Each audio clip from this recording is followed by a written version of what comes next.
Hey guys, welcome to the channel. As you see in the thumbnail, what if Naruto become Wizard King? Before I start, please do support for more awesome content and subscribe my channel and like this video. Go support and follow the TikTok McJerry for writing that awesome fanfic, and also make sure to comment on this story, link in the description. It was there, at the precipice war, that he truly became enlightened to the face of tragedy. The death of his teacher wounded him. The death of his brother crippled him. The death of his beloved killed him. With his mind drowned in oceans of grief, the light at the surface of that dreadful water erased his past reticence and steeled his resolve. But the goddess dead, the teen was content to stay submerged in this sea of mourning and let the water camouflage his tears. Sadly, he felt a tug at the back of his mind, disrupting the current he had already surrendered to. The tug became a pull and he was ripped from one dimension to another. The shift of realities left him unfazed, and he chose instead to focus on the disappearing seals on the ground. If his senses hadn't left him, he would have heard the triumphant cries of the beasts that surrounded him wither into a diseased silence at the sight of the bodies beside him. He would have heard Kurama lightly call his name. He would have seen his father look on in agony at the fate that had befallen his student. But he knew that if he took those senses back, he would be forced to look at the corpses of his team. The sensei that raised him cleaved in half. The brother he respected charred to a crisp with his eye sockets empty. The woman he loved with a hole in her heart. Team 7 had killed a god. And that god had killed Team 7.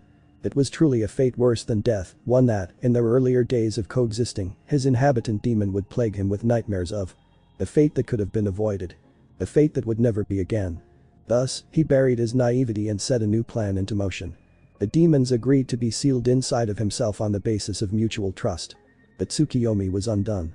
And human ability to use chakra was no more. The erasure of the energy would have a cataclysmic societal impact, but leaving something with such devastating destructive power in the hands of those who would do others harm seemed irresponsible. It simply wasn't something that belonged in this world, a relic that would be lost to myth. Generations would come without ever having experienced it, and soon it would disappear from even discussion. Having accomplished his plan, the boy found a cave for himself to reside and let himself fall into an era-long journey of reflection. 4,000 years later. It was 3 years ago that Naruto had risen from his meditation. His introspective musings over the eons had mutated into a desire to finally experience the world. The aches of immortality fell away after an excursion to the surface, and while withholding his status as an eternal being, joined the ranks of a dilapidated local church. From there he had learned the ways of the new world. The new language wasn't challenging to learn with a healthy amount of study and practice, but it did leave him with a thick accent, branding him a foreigner for the first year and a half of his new life. By the time the accent had fallen from his cadence and he had integrated into the population, a few national headaches began troubling him. The rise of magic power was worrying, but from his experiences, it had a far less destructive capacity than chakra did and had become so ingrained in the everyday lives of the population that attempting to phase it out could return catastrophic results. In a very liberal estimate, roughly a third of the world 4 millennia ago could use chakra. In the present, however, there were only 2 people alive that couldn't use magic power. Himself and the boy who the church had taken in some odd 15 years ago. What concerned him more than the presence of magic was the aristocracy that it upheld. The nobles were those with the most magic power, who married those with equal amounts and bore children ripe with potential to surpass their parents. The new world had incidentally created a culture where selective breeding was normalized and discrimination was a societal staple. That corruption gave him a goal, though. To rid the world of these injustices and spread equality. Far easier said than done. Realistically, he surmised it would take multiple generations and a complete reconstruction of the ruling classes to erase the stigma that surrounded the common folk. He'd heard that the nobles residing in the capital were quite stubborn regarding acknowledgement of peasant-born power. However, the completion of these plans was far from the present. He was sure that he could simply fly over to the royal capital at any moment and take control from the current rulers, but a kingdom ruled by fear was a kingdom doomed to fail. So, he threw that off the table, electing to work his way up the ranks himself and bring peace from within. Here he found himself, the night before his departure to the royal capital, reclined in a pew and staring at the dancing of a fire as it teased the logs in the fireplace. Sleep was a pleasantry to somebody with his healing capability, and he rarely found himself partaking anymore. None in the convent knew of his self-induced insomnia. They had all assumed that he was late to bed and early to rise, and it wasn't until the resident nun had awoken late one night and found him in the rows of the church, flipping pages of what she assumed was his grimoire, that he had told her of his troubles with sleep. From there, Lily had begun to make it a point to keep him company for an hour or so once or twice a week. She could never stay up as late as him, and Naruto often found himself either feigning slumber so that she would voluntarily rest or having to carry her to her bed after her incidentally falling asleep during their conversations. Yet he very much appreciated the sentiment and found himself going out of his way to begin helping Lily with her duties as thanks. This night began for them much like the others, and the fire continued its waltz as Lily took her spot next to Naruto in the pew. She admired his visage as he stared soberly at the light reflecting from the crucifix aloft on the wall. That stare gifted him an aura of a man far older than he was and was part of the reason that Lily had trouble seeing him as a teenage boy. "Are you sure that you want to go with them tomorrow?" the nun asked. It wasn't necessarily out of worry for his success. She had seen his prowess many times before. Rather, she had grown quite fond of the boy sitting next to her. He was mature for a 20-year-old, and she found herself seeing him as a peer that she could confide in, a pleasant change from her motherly role over the other children. "Yeah," Naruto replied. "I feel that I've done what I can here. I need to branch out and see what the world is like, and the magic nights seem like exactly what I'm looking for." Silence settled again, interrupted occasionally by the cackle of the fire. All the while, Lily couldn't help but remember that this was their last night together for quite some time. There wouldn't be another chance to talk between just the two of them for some span of months, potentially even years. This was her final chance to learn who the man she had grown so fond of truly was. "You know, in all the years you've lived here, you've never once shown us your grimoire." The statement masked the true question poorly, but straightforwardly asking to see somebody's grimoire felt weirdly wrong to her. Grimoires were personal to the wielder, so it wasn't taboo to ask to see another's, but it wasn't a practice that many partook in. Naruto raised an eyebrow. "Is that a problem?" "No, not at all. I've just always been curious as to why that is." The boy finally conceded. Maybe it's finally time to open up, Naruto thought. He had spent the better part of 3 years avoiding questions of his personal life for reasons that he couldn't truly justify to himself. Here beside him was a pure-hearted woman eager to learn about him, and for the first time since he had met her, he decided to indulge in her curiosity. "Do you want to hear a secret, Lily?" "What kind of secret?" she inquired. "An interesting one." Naruto unclasped the strap that held a book firmly on his thigh and retrieved it, holding it firmly. "This isn't a grimoire. I don't have one. Never did." His fingers grazed the ruined leather cover where his Jiraiya's name was once inked. His copy of The Tale of an Utterly Gutsy Ninja had been one of his only relics from his previous life. During the Fourth Great War, the book had evolved from a keepsake novel to a creed, one that he happily brandished in a leather pouch in place of the grimoire that he never had. To him, the work of fiction had a far greater power than any that a mage's spell book could produce. "This is a novel that my godfather wrote during his time in war. My parents actually named me after the main character." He smiled lightly.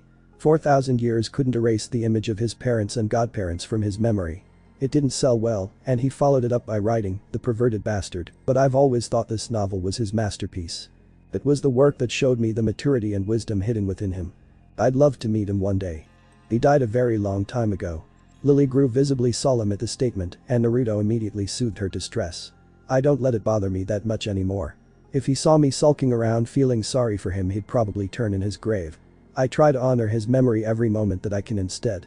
He died so that peace could be attained, and I plan on following through with his legacy." "He sounded like a great man," she surmised.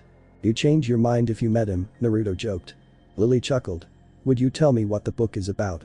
Naruto smiled, and Lily could have sworn that it was the first genuine smile that had graced his visage since he had come to the church. He began a translated reading of his favorite excerpt, while Lily made herself comfortable leaning on his shoulder, a platonic gesture that the two had come to enjoy together. Lily had soon become enamored in the tale that Naruto was weaving, finding a numbing comfort in the rhythmic rise and fall of his shoulders, coupled with the vibrations his voice caused throughout his dot. Soon his voice found the end of the passage, and the story dissipated with the breeze of the night. Perhaps that was where it should stay. Memories of ancient past weren't for the daylight, never something to be expressed in the comfort of the sun. No, they found their home in the dark, surrounded in a cacophony of crickets and secrets. "You know, it's also occurred to me that I don't know what magic you use, either. All the powers that you've shown have been a mix and match of different magic types, and I can't pinpoint an exact one out of any known archetype." But Naruto thought. The man had made sure to keep a reserve on his higher-end techniques while under the scrutiny of the townsfolk. There had already been occasions of mages with the ability to sense magic becoming distraught with a magicless foreigner who could still cast spells. He didn't need them to see the scope of his destructive power or to realize that he was drawing on chakra, not magic energy. Additionally, if the kingdom could witness the raw carnal power that he had stored away, he was sure that a summons would be sent for him to report to the capital to explain his abilities, and there were simply no events following that scenario that didn't end with his mind being searched and his immortality being discovered. Thus, he never risked it. "My magic is being a jack of all trades," he teased. Lily chuckled a bit. He always seemed so dedicated not to discuss anything personal about himself. She wondered how somebody could become so close to her and yet so distant. "But how do you cast your jack of all trades magic so efficiently without a grimoire, then?" she pressured. If this was the last night she would be with him for an unknown amount of time, she was determined to get some information out of him. She couldn't very well claim to care so much for somebody and not know a single thing about them. "I don't know," he replied. "It's always just come naturally to me, I guess." Naturally, the explanation didn't satisfy Lily in the slightest, and she found it increasingly difficult to keep her patience. Her selfish desire for answers was beginning to overcome her sense of empathy and secrecy.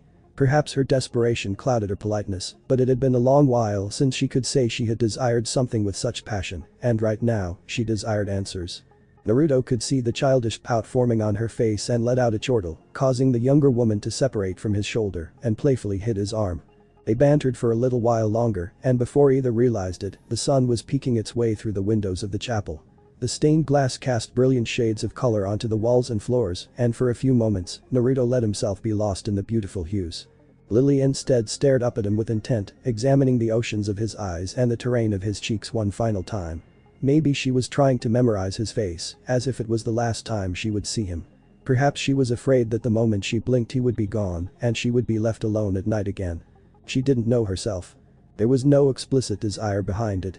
His departure wasn't the loss of a lover or even the next chapter in a good friend's life. It was saying goodbye to a family that she wasn't quite ready to say goodbye to. Asta and Yuno's journey was one that she had seen coming since their childhood. One that she had come to terms with. She had watched them grow from children to adults, seeing herself more as a mother figure to them than anything else. She had raised them and recognized their journey as a necessary one for their development into adulthood. With Naruto, though. Naruto was a peer. A brilliant, thoughtful, charismatic man that she had incidentally latched herself onto. He made her feel grounded and safe in a world that was everything the opposite. He gave everyone in the village a figure to aspire to, and she was no exception. His advice was wise beyond his years and compassionate down to his core. He was funny and kind, and a ray of light in a place that desperately needed one. She would miss him dearly. More than she could put into words. Without notice, she felt tears welling up, and Naruto finally looked from the colors on the walls and stared her in the eyes, seeing the strain in her mind and giving her a soft smile of understanding. A tear fell and he used his thumb to wipe it away from her cheek, only causing another to run down her other cheek. Lily found herself embraced in a hug whose warmth she couldn't describe, and for the first time in a very long time, let herself cry. She wrapped her arms around his torso and held on as tight as she could, hoping that if she didn't let go, he wouldn't leave. Naruto felt the desperation in her touch and lightly stroked her head, whispering words of comfort to her. He didn't try to stop her crying. It was something that she needed. A bittersweet end to the nights that were for only the two of them. The odyssey to the capital was harsh and nostalgic for Naruto. It reminded him of his treks to and from the hidden villages, when terrain would change abruptly and weather conditions always bordered their climate's extremes. He even found the constant bickering of his two companions charming to some extent, reminded of himself and Sasuke in their youth. Though he broke up their quarrels if they ever went too far, he concluded that a healthy rivalry between the two was exactly what they needed to grow stronger. Hell, if it worked for Sasuke and him as horrifically dysfunctional as it was, why couldn't it work for another two of similar standing? Before long the dirt paths gave way to cobblestone roads as an enormous walled city bounded into view. Asta, as with most things, was utterly enthralled by the sight along with Yuno, who kept his expression on a much tighter leash. It was far different from the leaf, yet Naruto enjoyed the familiar feeling of an energetic town ripe with patriotism and sincerity, nonetheless. Their journey finally came to a close when the trio entered the large brick archway of the examination arena. Once the boys had breached the inner field, things instantly took a turn for the chaotic. For one reason or another, the captains of the night saw it fit to use some rare species of bird to make initial examinations of the magic levels of the prospective recruits. Within seconds, both Asta and Naruto were flocked with dozens of avians, indicating their severe lack of magic reserves. The conduct with which the birds conducted themselves, however, was the difference between night and day. Asta ran fervently around the arena, desperately trying to save his face and shoulders from being nicked by the birds' beaks. It drew a small laugh from Naruto and a pitiful smile from Yuno. The birds flocking on the sage, however, instead perched on his shoulders and head, nuzzling into him as if seeking warmth. He surmised that it was due to his connection with nature energy, and instead of swatting them away, carefully reached into his pack and pulled a loaf of stale bread from his travel rations, tearing pieces off and letting the birds peck at them as they pleased. This action did not go unnoticed by a certain man in the Sea of Children, who, before he could make his way towards Naruto, was run into by the turbulent mass that was Asta. Within seconds, Asta was grabbed by the face and lifted into the air. With all eyes in the arena on Asta and the man, Naruto let ring another laugh at the expense of his companion. If this was what the capital would be like every day, he was sure that he could come to enjoy it. When the commotion ended with the large man disappearing into the corridors outside of the field, a fanfare of cheers and applause erupted, drawing Naruto's eyes from the birds on his shoulders to the seats, adorning the upper deck of the seats in the Colosseum. There stood 9 figures, among which was the man who had disciplined Asta not moments ago. Most of the birds flew away at the start of the noise, leaving only those still gorging themselves on Naruto's rations, seemingly unaware that their brethren had already evacuated.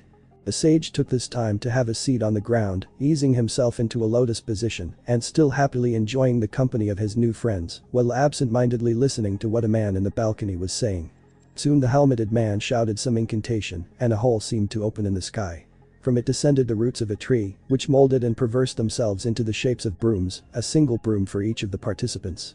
After a broom was laid gently on the ground in front of him, Naruto dismissed the rest of the test after hearing the rules. He could fly, sure. Throw on his 6-path sage mode, and he could probably hit Mach 1 by the time the rest of the examinees could mount their brooms. Yet, he felt no need. This wasn't the place to pull out some divine power and show his superiority over those who were testing with him. He didn't need to outshine anybody here at the art of broom straddling. Rather, while the other candidates were trying to maintain what little balance they could manage in the air or, in Asta's case, attempting to achieve liftoff, he stayed seated, feeding and stroking the birds around him, content with failing this part of the examination. He had heard that the last stage was a mock battle test, and that was where his true colors would shine. His inactivity, however, did not go unnoticed by the captains watching. A majority cast him aside as either a talentless wannabe, while others cursed his seeming disrespect for the sacred rite that was being administered to him. Only 3 captains had no such thoughts, all watching him speculatively in their own right. How is it those birds are so passive towards him? I already know he has little to no magic power, but shouldn't they be attacking him rather than coddling him? William thought. How is this child so content with completely blowing the first part of the exam? Charlotte thought. I want to fight this guy, Yami thought. There was something about him, Yami saw, that none of the other potential recruits had. Though he looked carefree, his guard was up. The blonde's hand was constantly hovering a pouch on his right thigh, which the captain assumed contained some type of weapon. Furthermore, if the other captains looked closer, they could see the boy's eyes constantly darting around the arena. What he was searching for one could only guess, but somehow, Yami knew. Escape routes, strategic points, evacuation plans. He sized each and every one of us up the moment he laid eyes on us. Our physical capabilities, blind spots, fighting styles based on physicality. He has the fortitude of a seasoned veteran. Yami took the last drag of his cigarette, flicked it on the floor and stomped it out. He formed a relaxed smile and let the smoke billow through his teeth with the exhales of a chuckle. This kid is something else, I can already tell. Naruto soon sent the birds away, with the test ending poorly for both he and Asta. Soon many other tests followed. Shooting magic into a brick wall. Naruto didn't think he had many techniques that would suffice for the task without obliterating a large chunk of the floor as well. Hitting moving targets. He sent out a few kunai which all hit bullseye, but he could tell it wasn't quite what the captains were looking for. Create a small figure with magic. A little wood style would have done the trick, but he didn't need them to think he was related to that tree magic user in any way. So, Naruto piled up some small rocks into a small tower, excitedly showing Asta and Yuno how high he could get it until it toppled to the ground with the placement of a small pebble at the apex. The trio laughed a bit at the antics, much to the dismay of many of the captains watching. Still, Naruto was happy to give Asta a bit of relief from the frustration he was surely going through. Finally, the last test was announced. A mock battle between participants to ascertain their fighting capabilities. Naruto took a look at both Yuno and Asta. Yuno held his calm demeanor well, most likely entirely confident in his capabilities. Naruto was certain that whoever was unfortunate enough to fight the kid would regret it for the next few days. He felt the same for Asta, but looking at the boy told a different story than Yuno's confidence. He must have been shell-shocked at his lack of ability in all of the previous tests. It was most certainly draining whatever poise he had regarding his capabilities. Naruto took the opportunity to put his arm around Asta's shoulder and whisper closely into his ear. Listen to me, Asta. You've been preparing your whole life for this moment. You know as well as I do that with your physical prowess and that sword of yours, you'd mop the floor with any of these jumps. So, stick your out, keep your head up, and wipe those smug looks off of everyone's faces, alright. Asta looked over at Naruto, and his defeated face became a feral grin. He nodded sharply, his confidence coming back to him, and he entered the arena for his bout. And what a slaughter it was. Just as Naruto had predicted, Asta took the kid out in a single hit, erasing all doubts about his power to any of those in attendance. Yuno came later, cementing his prodigal status and earning the respect he deserved from the captains. Soon most of the fights had ended, with Naruto standing alone in the center of the arena. The sound conclusion of the examinees was that they would rather stick with fighting the magic that they had seen during the exam than risk fighting the foreigner who could handle weapons. Even with the assurance that he had little to no magic power, an unknown threat was not one that you should jump into. A good conclusion in Naruto's eyes. Yet, there were no more recruits to be tested save for him, and he stood relaxed, staring up at the captains, wondering what their solution for this problem would be. So, I wouldn't happen to just get a free buy and pass this part, would I? Naruto joked. He could tell that they didn't find it funny, so he turned to the other participants and scanned for any willing challengers. Anybody want to go again? He asked. He immediately heard the sound of a wooden chair creaking as he turned to the balcony.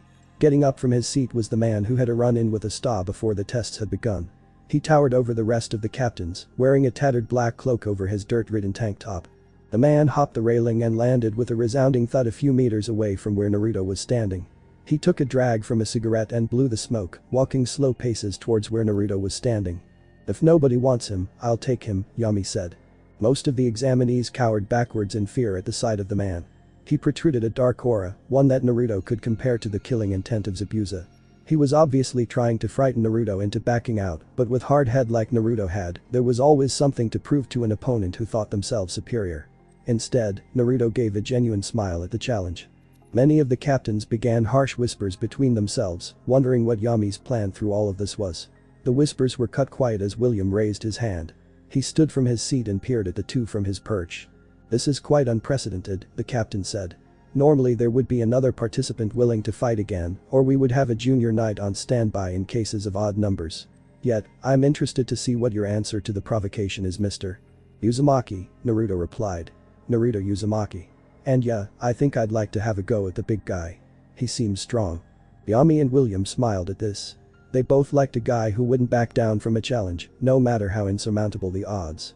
William sat back down. Then I see no reason to deny this request. Yami, don't hurt the boy too much. Sure thing, Yami replied grinning. The combatants both turned to face each other, both eager to cross fists. Naruto raised his voice. I can tell that's a nice katana you have strapped to your waist. Wanna go with just swords for a bit? Yami would have grinned harder if his face would allow it. Instead it contorted into something that looked much more sinister. Still, Naruto wasn't lost on the sentiment. Yami nodded, unsheathing his sword and holding it to his side.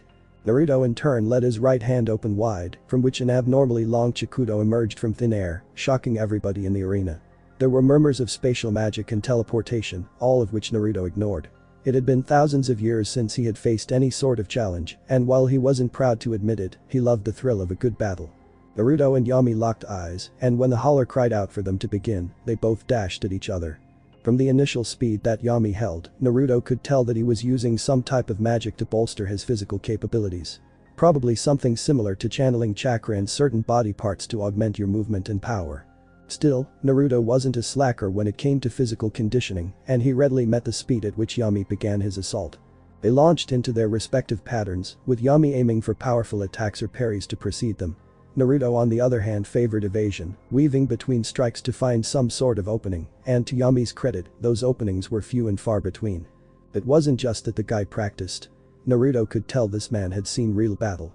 He had learned his weaknesses firsthand by way of getting winded in a fight. He had the heart of a warrior, one that had both given and received countless blows. But so did Naruto. And this man was a few millennia too early to challenge a sage. 20 seconds of furious lashing had passed, and Naruto was finally able to slip through the man's guard and aim a thrust to his dot. Noticing his fault, Yami's reflexes kicked in, and his sword was suddenly coated in black magic energy, gaining speed and aiming its trajectory at Naruto's throat. Feeling the sword getting closer, Naruto abandoned his attack and leapt away, landing in a crouch nearly 5 meters from his opponent.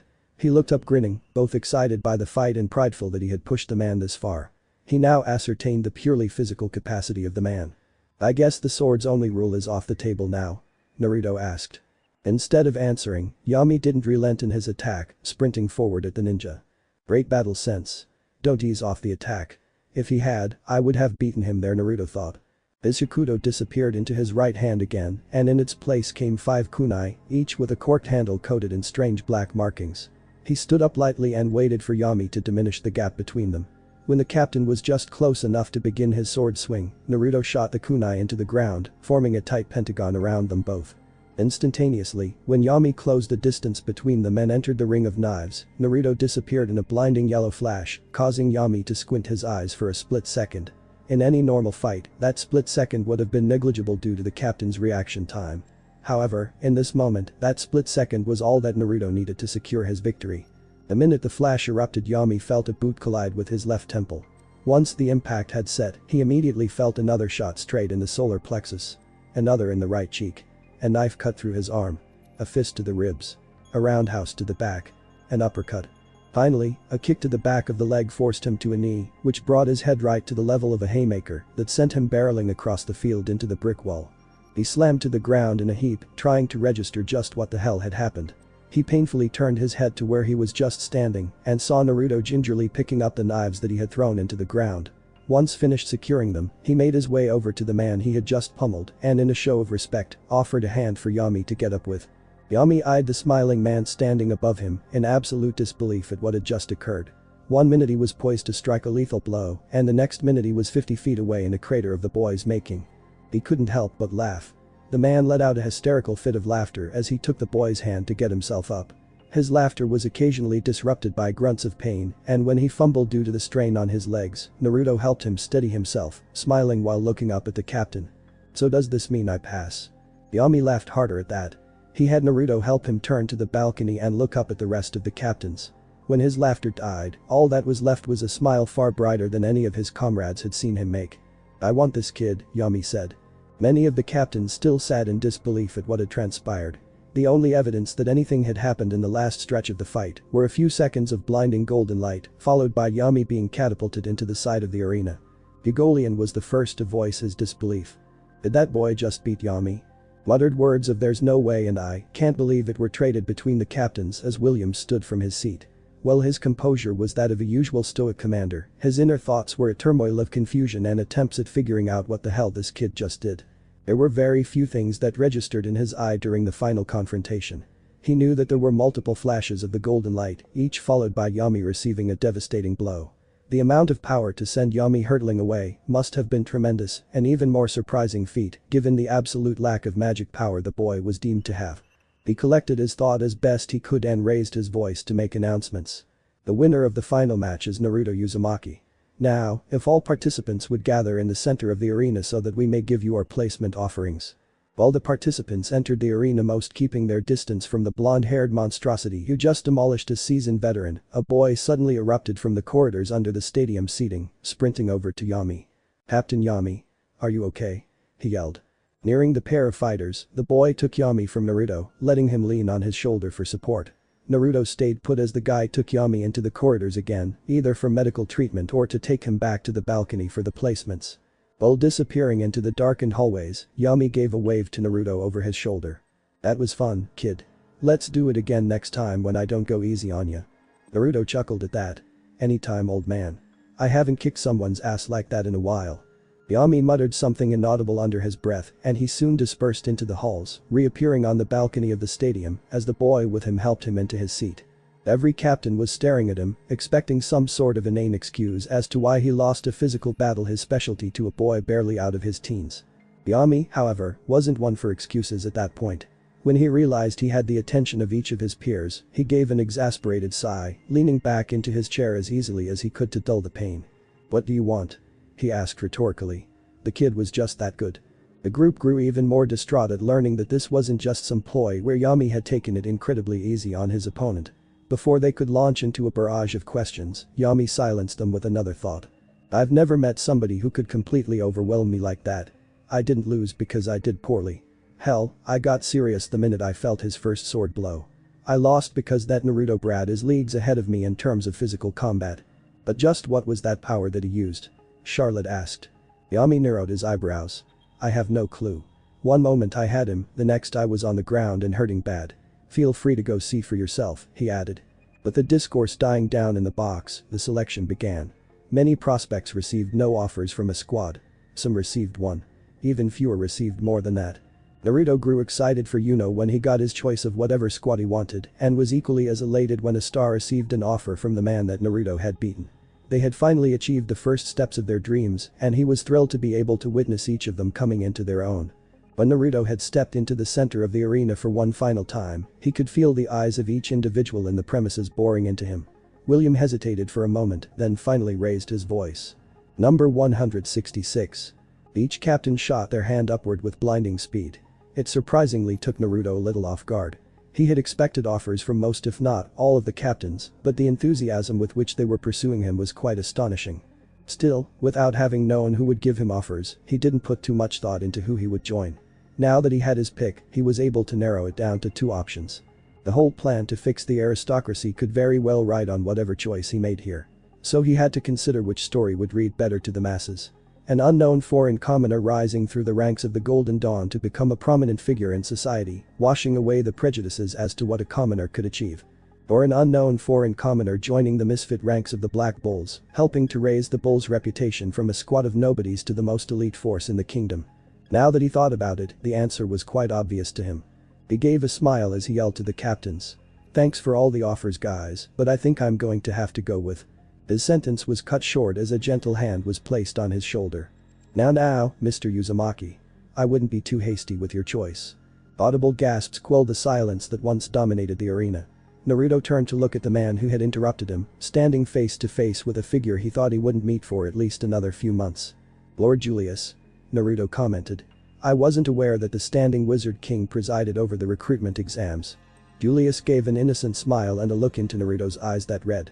You know exactly why I'm here. Well, usually they wouldn't.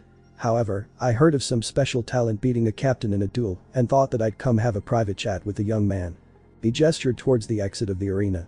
Why don't you come with me and we can talk a bit before you decide which squad to join. Naruto didn't have much reason to hesitate other than the worries of government officials searching through his mind.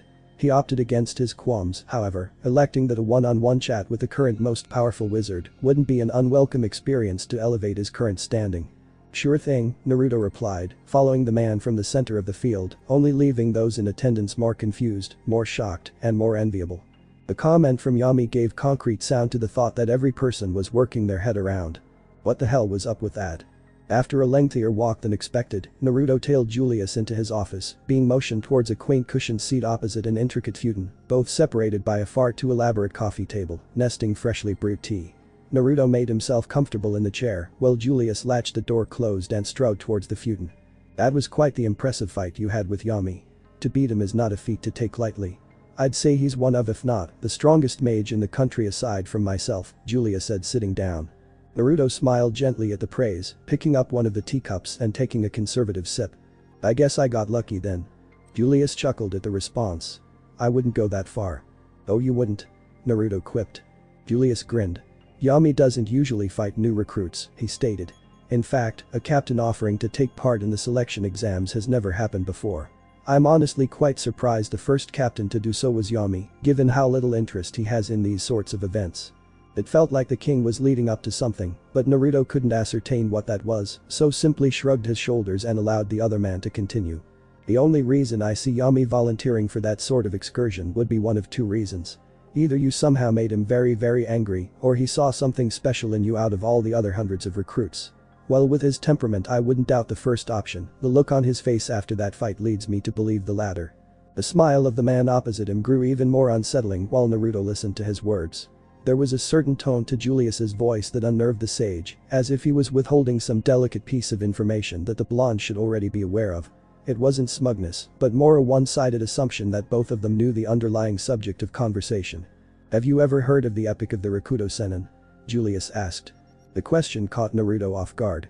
Never again had he thought he would hear Hagoromo's name, especially 5,000 years after his passing.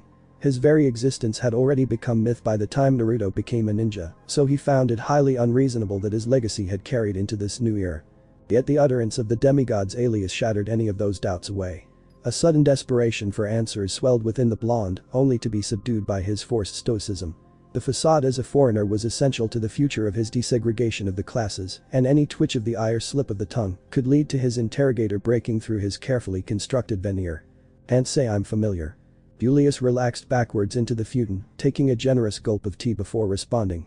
"It's a truly enthralling tale about a sage who lived some millennia ago. He wielded ultimate power and rid the world of an ancient evil before disappearing immediately after. We wouldn't know of his existence had a group of dedicated chroniclers not detailed his exploits in a very old tome. The tale is famous really only among historians and scholars, but it's quite famous nonetheless, what with being one of the oldest texts to be continually translated and copied throughout history." "Can I ask who these dedicated chroniclers were?" Naruto queried. He tried not to let the fierceness of his question flow through his tone, but years of meditation couldn't erase all of his old self, and it seemed a hint of his more brash nature remained. "They went by a pseudonym. The Five Shadows. Ring a bell?" Some sort of self-righteous attitude was slithering its way into Julius's questions that Naruto was beginning to become irritated with. He quickly retreated into reflection, trudging through the memories of the old world for any historians or literary marvels that he could muster.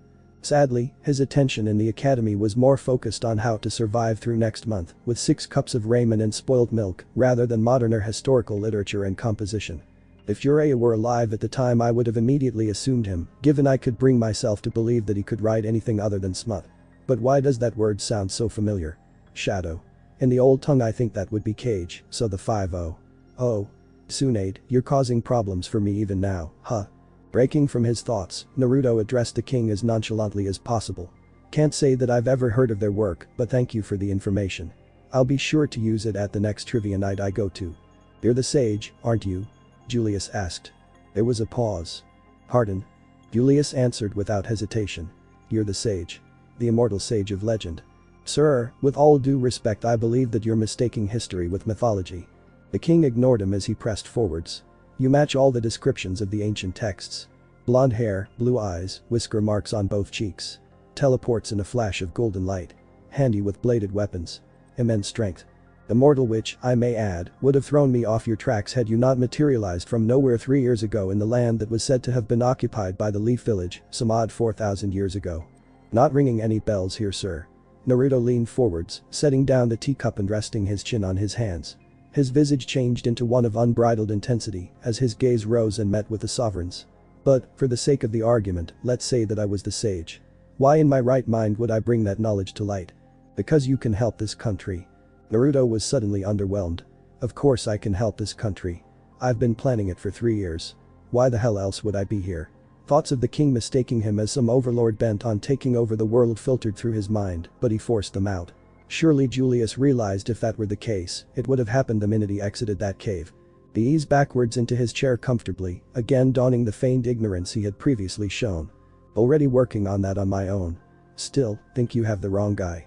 Julius still wasn't convinced, suddenly losing some composure. "Oh come on, your name is written in the damned book. Naruto Uzumaki. The Sage of 6 Paths. He who stole a god's powers to rid the world of evil. He colluded with demons in pursuit of the ultimate craft. He sealed himself away as to not let any of his enviable power fall into the wrong hands." Julius ended his tirade near out of breath, leaning forward with his hands clenching the wooden frame of the coffee table. His smile had long since faded into a visage of reckless desire, and Naruto fixed his eyesight to the king's and experienced a revelation. "I've completely misunderstood the intent behind this conversation." Julius wasn't mentioning this information as some heinous accusation. There was some sort of abnormal passion in his tone. Naruto suddenly felt less of an interrogated prisoner faking ignorance for a crime and more like a scholar, unwilling to give answers to a student. There were details that Naruto had that the king wanted desperately, and Julius had already totally convinced himself that the blonde was the answer to his questions. "There's no convincing him otherwise, is there?" Naruto thought. "Even if I deny it and walk out of here now, there will always be eyes on me, waiting for my persona to slip and provide him with evidence." Naruto had grown tired of this back and forth and finally understanding the futility of his denial, deferred to giving the man the information that he desired. "Okay, none of anything you just said happened, so might wanna update your libraries pretty soon." Julius was exasperated, releasing his grip of the table. "So you read the Sage of 6 Paths?" "No, I'm not," Naruto clarified. "Yes, I am a sage. Yes, I can use the 6 Paths power. No, I am not the Sage of 6 Paths." He died long before I was born. So you're not Naruto Uzumaki, but you are a sage of equal caliber? Julius asked. The sage in question could tell that the information being given and the historical records of the kingdom were clashing in the monarch's psyche, making any attempt at understanding the true story difficult. No, I am Naruto Uzumaki. Born and raised in the village hidden in the leaves. I seriously do recommend getting better record keepers. A lot of the information you have from back then is very flawed. Then who is the sage of six paths? Julius pressed. At this, Naruto started to become slightly annoyed. Listen, are we going to talk about the past all day, or are you going to tell me why you called me here? I admitted. I'm the sage from those heavily embellished stories. What do you want? The better question is, what do you want? Julius resolved. Why join the Magic Knights with all of your power, assuming that the records of said power are true? Naruto's words shot forward. Because I want to make a change to this incredibly flawed country, and I can't do that by just pouncing into the limelight and doing it by force. I've seen it tried. It's never worked. Memories of Madara and pain crept their way into view, only to be cast back into the depths of his consciousness again. Naruto had no desire to remember the faces of those who had forced him into this torturously extended life. The only moment he wanted to recall them was when he could finally contradict their values and create peace through his own methods. Julius held firm with his line of questioning. But why our country? Why not Diamond Kingdom? They're obviously far more tyrannical and militaristic than we are. There's a much better argument to be made for changing their ways before ours. You wanna know why I started here? Pure luck. The sentence almost made Naruto snicker. There weren't many supernatural concepts that he believed in. He'd already voiced his distaste for the concept of destiny and fate. However, luck. That was definitely something Naruto believed in, and he certainly felt that he had it in abundance. The sage continued, this country was where I came out of meditation. This country was where I made my first friends in my new life. This country was where I experienced the first prejudices of the new world. So I decided to start here. But believe me, I won't stop here. I won't stop until I've changed this entire world for the better. And what better is that? The world without those prejudices. One without classist values. One without endless war and needless violence. Naruto swallowed some grief before willingly divulging bits of sentimental information. I come from a time where war was far deadlier than what you could ever imagine. I was 13 when I first killed someone. I was the same age when my best friend put a hole through my dot. 4 years later the end of the world came due to the arrogance of a dead man. I'll be damned if I let this world and its people see the same fate that my own did. 4,000 years can make you forget a lot, but I'll never forget the struggles I faced and what I would give to make sure others don't have to face the same. Julius's countenance suddenly changed from critical to a much softer acceptance. The words that Naruto spoke seemed to have eased his distress at whatever intentions the immortal had when coming to the capital. That's a hard dream to strive for, the king acknowledged. Good thing I have a thick skull and a can-do attitude, Naruto rebutted. They both smiled at that. A bit of time passed as Julius let the gears shift into place and his mind settled. Suddenly he let out a hearty laugh and let it fade with a hum. I can't believe that I actually found the Sage of Legend. Equally surprised, Naruto replied, I can't believe they wrote a book about me. But the interrogation aside, Julius adopted an expression of dynamism as he took a lofty breath for his new line of inquiries. Well, with that out of the way, please tell me more about your past. What was it like? What got left out of the history books? What was substituted in? Can you show me some of your power? Who is the Sage of Six Paths if not you? Did you really steal powers from a god? Did you really collude with the demons? The sudden vigor in his tone surprised the sage, and Naruto spent the next few hours answering the king's questions under the promise that he would never openly discuss it. Who was the Sage of Six Paths? An old geezer with much more power than he ever needed. He died maybe a millennium before I was born. Why was he called that? No idea about the Six Paths part, to be honest. But apparently he was one of the first to completely master and utilize the sage arts from Mount Myaboku. What are sages and where is Mount Myaboku? Somebody who was taught to harness the energy within nature to heavily augment their skills and either non-existent or very far away, respectively. Did sage arts be taught? Only if you want to go through the horrendously painful process of opening your chakra coils and you want to risk an early death by petrification. You turn into stone. A stone statue of whatever summoning beast clan you're learning the art from, to be exact. The hell's a summoning beast? Christ, Julius. After much back and forth, the men reached an agreement where in the near future, with Naruto's begrudging permission, Julius would subtly replace the old texts of the Epic of the Rakuto-Sennin with a heavily revised version written by the two of them. Julius was never to publicly reveal that Naruto gave the information to him and would pass off the new volume as an updated translation. In exchange for this, Julius proposed a drastically modified arrangement to the subject of choosing a squad to join. You don't want me to join any of the squads? Precisely. Am I at liberty to ask why? I kinda like that Yami guy. He seemed fun. Julius grinned at that, but nevertheless continued the complicated reasoning behind his new scheme. Restraining you to a squad would damper the influence that you could potentially have. If you joined the Black Bulls, you would instantly lose favor with most of the noble populace, if any favor would have been given at all, considering you're technically classified as a foreigner. Joining the Golden Dawn would have been the better choice, but you would be constantly paraded on a pedestal, effectively ostracizing yourself from the commoners that you so dearly want to help. The Dawn would ignore your status and play you as some lost nobility recently discovered. I trust that William would never try to strip you of your social standing, but I can't say the same for some of the higher-up elitists that he has by his side, Julius finished. So what, then couldn't I go with one right down the middle? The Crimson Lion's commander looked quite inviting if I read the mood correctly. Naruto remembered the intense desire present in the Crimson Lion's commander when he offered Naruto a spot during the exams. Julius shook his head and laid bare the plan that he had devised. What I'm proposing is the formation of a separate unit, completely independent from the 9 Magic Knight squads under my direct command. I would have you work with each of the squads separately, either aiding in training or assisting with missions. That way you could branch out with each of the squad leaders and gain influence with each of them at a much faster rate than I could if I were to go it alone, Naruto concluded. I gotta say it's a clever plan. Julius nodded proudly and continued. Most of the Magic Knight squads are headed by a member of powerful noble families. The Sylvis and the Vermilions to name a few. Falling in good favors with them early will lead to a lot less trouble later on. So is this a 10th squad?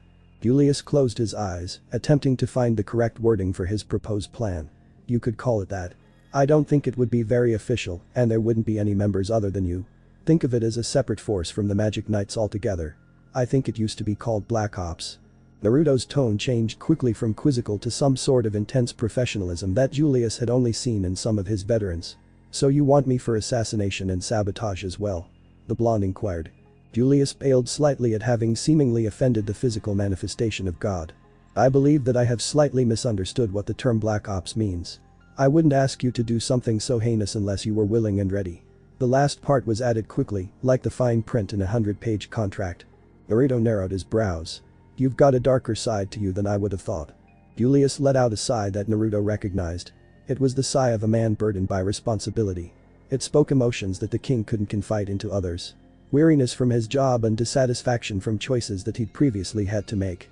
It was the same sigh that Tsunade and Hiruzen would let out after assigning missions with a low survivability rate. It takes a lot to run a kingdom, Julius admitted. Sometimes decisions have to be made for the good of the people, even against my own morals.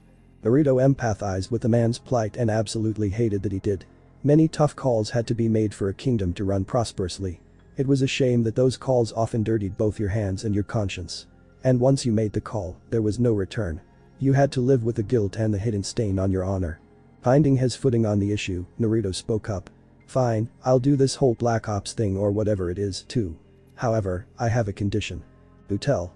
Any of these morally questionable missions you assign me, I get to look at all the mission details and decide for myself whether I will undertake them. I'm sure you already have a much more directable covert ops group willing to heed your beck and call, which is why I'm sure you'll only send me on very specific missions pertaining to my assets. If I don't think it aligns with my vision of the country's future, I will decline and there will be no qualms about it. That's a hefty condition, Julius replied, simultaneously weighing the benefits and detriments of Naruto's demand. Well, you'd have to have some steel hanging between your legs to order around, the Sage of Legend, Naruto answered smugly. I didn't think you were fond of that title. It's growing on me. After some moments of contemplation, Julius steeled himself and made peace with his decisions. I'd be a fool to push you any further. I believe that I've gotten what I wanted, and I hope you have as well. He reached his hand over the table, and Naruto firmly grabbed hold and shook. With that, the deal had been cemented. Still, Naruto caught wind of Julius struggling with something, and a questioning look from the blonde finally gave the monarch courage to speak. Naruto, I wholeheartedly believe in your cause. If I weren't in such a volatile position, I would publicly announce your crusade and join you. But I have a certain standard to uphold, and losing any ground with the nobles would only do more damage than good to what you're trying to accomplish. I'm truly sorry that this is the best help that I can give you. You don't have to apologize. Giving me my own squad was enough to put me in a good place.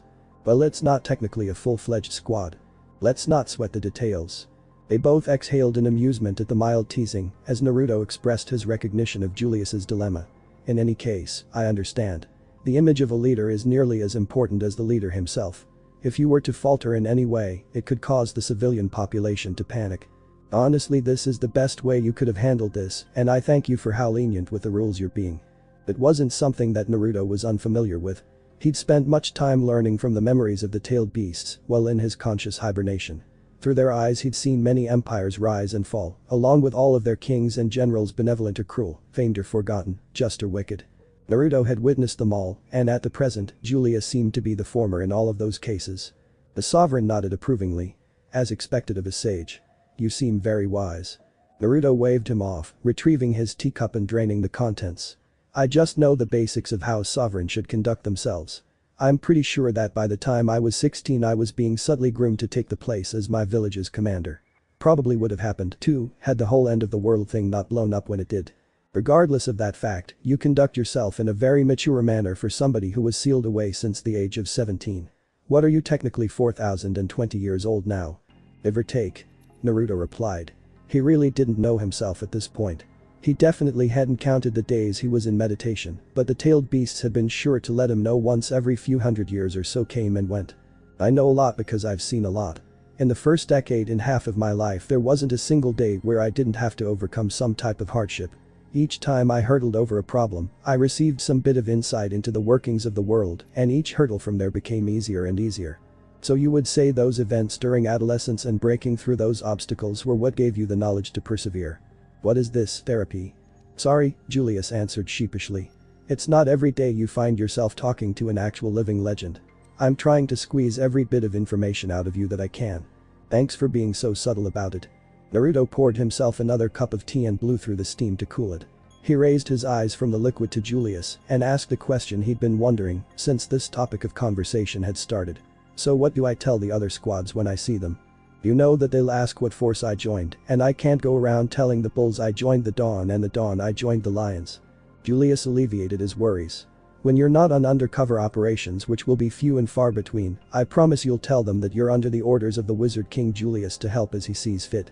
I'll provide you written confirmation, and if they have a problem with it, tell them to come and see me.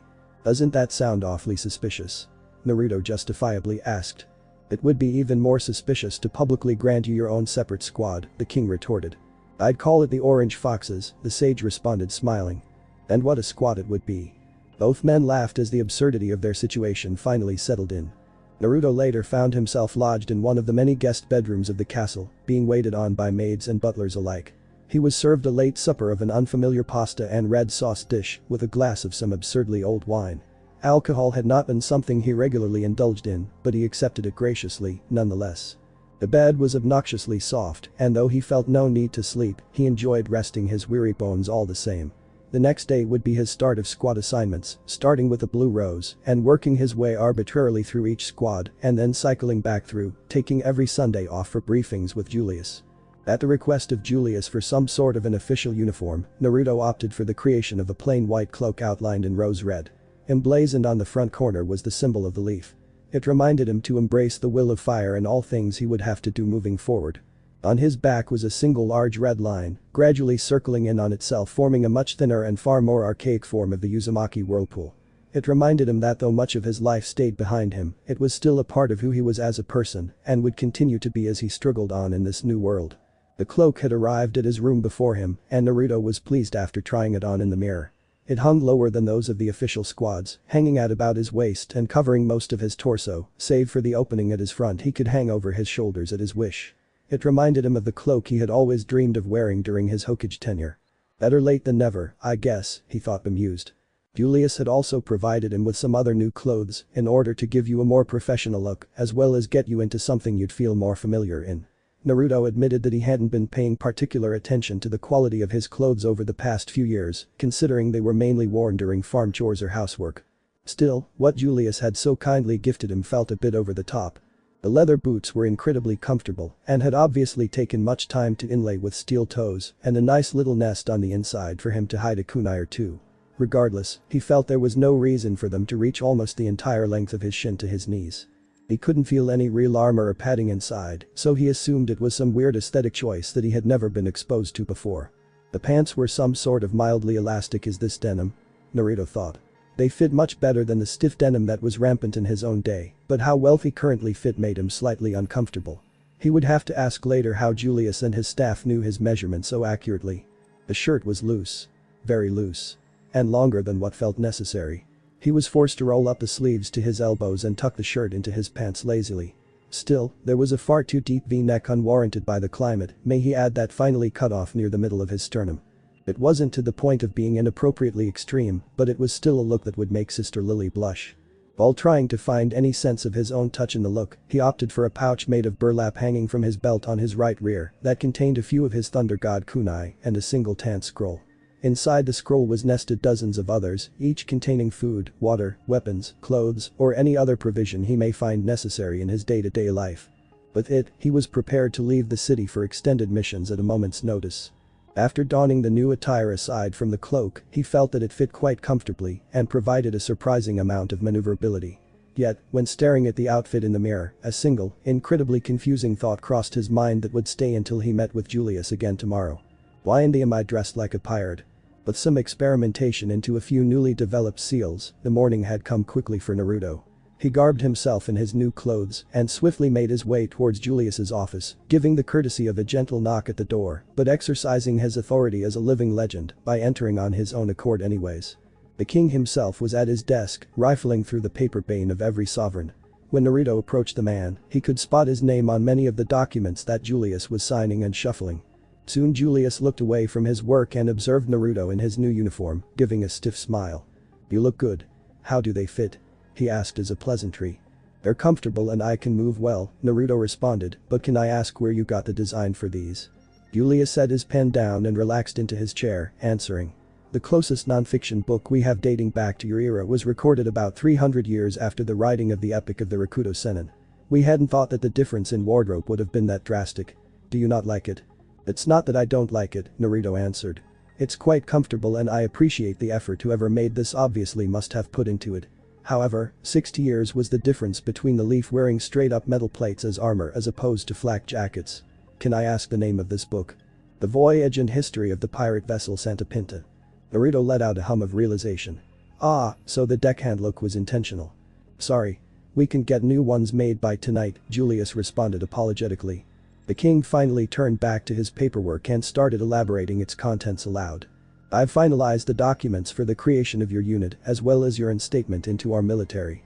I've also had a schedule created for you to balance your training with the squads equally." Naruto whistled, clearly impressed. "Damn, all that in one night?" he asked awestruck. "And Granny always complained about how difficult paperwork is." Julius chuckled at the comment and continued signing documents. "I had my assistant take care of the scheduling and most of the creation of the unit. All I had to do was sign off on those. Declaring you military personnel was the easiest part. I always keep a sheet or two handy in my desk and they're pretty much done with your name and my signature." "Ah, so your assistant did all of the work," Naruto surmised. The king looked up annoyed at the comment. "You know, if I wasn't blinded by my admiration for you, I'd have threatened you by now." Naruto let out a hearty laugh and replied, "Sure you would, young one." The king stood up from his desk and walked around, motioning for Naruto to follow. "Don't forget that not counting meditation time you're only 20. Now come on, I'm going to introduce you to the captain of the Blue Rose. You'll be with them for the next 3 days." Naruto turned and followed the man with a fading laugh and joking "yes sir," much to Julius's chagrin. The walk let Naruto see new parts of the city and become acquainted with the environment. They passed food stalls and modernized stores before soon appearing at the gates of the Blue Rose's headquarters. There at the entrance stood the blonde woman he had seen on the balcony yesterday, donning a firm salute and her helmet at her left side. As they approached, Julius waved the woman to ease and began introductions. "Naruto, this is the captain of the Blue Rose Knights, Charlotte Roseley. She's been in the Knights for many years now, so please treat her with respect. Charlotte, I'm sure you're already familiar with Naruto Uzumaki." Charlotte let out a stern, "It's a pleasure to meet you," and held her hand out, which Naruto took in a firm handshake. The sage noticed a slight hesitancy when he grabbed her, but thought nothing of it as they let go of one another. "Likewise," he replied. Julius smiled at the two seemingly getting along. "Fantastic. Charlotte, Naruto will be assisting in training however you see fit. Naruto, I simply ask that you don't hurt any of our knights. In your hands, they could prove to be rather fragile." But that, Julia sent himself off and left Naruto and Charlotte to enter the training quarters. It proved rather plain in Naruto's eyes. It was a dirt clearing in the corner of the base with targets near one wall and rings outlined with chalk presumably for sparring. It was a large space, but without any people using it, it felt rather empty. Furthermore, Charlotte had been completely silent the entire walkover and the atmosphere was beginning to become awkward for the social ninja. Thus, he attempted what little he could at starting a conversation. "It's a nice training field," he said dryly. "The knights are just finishing their breakfast and will be here soon.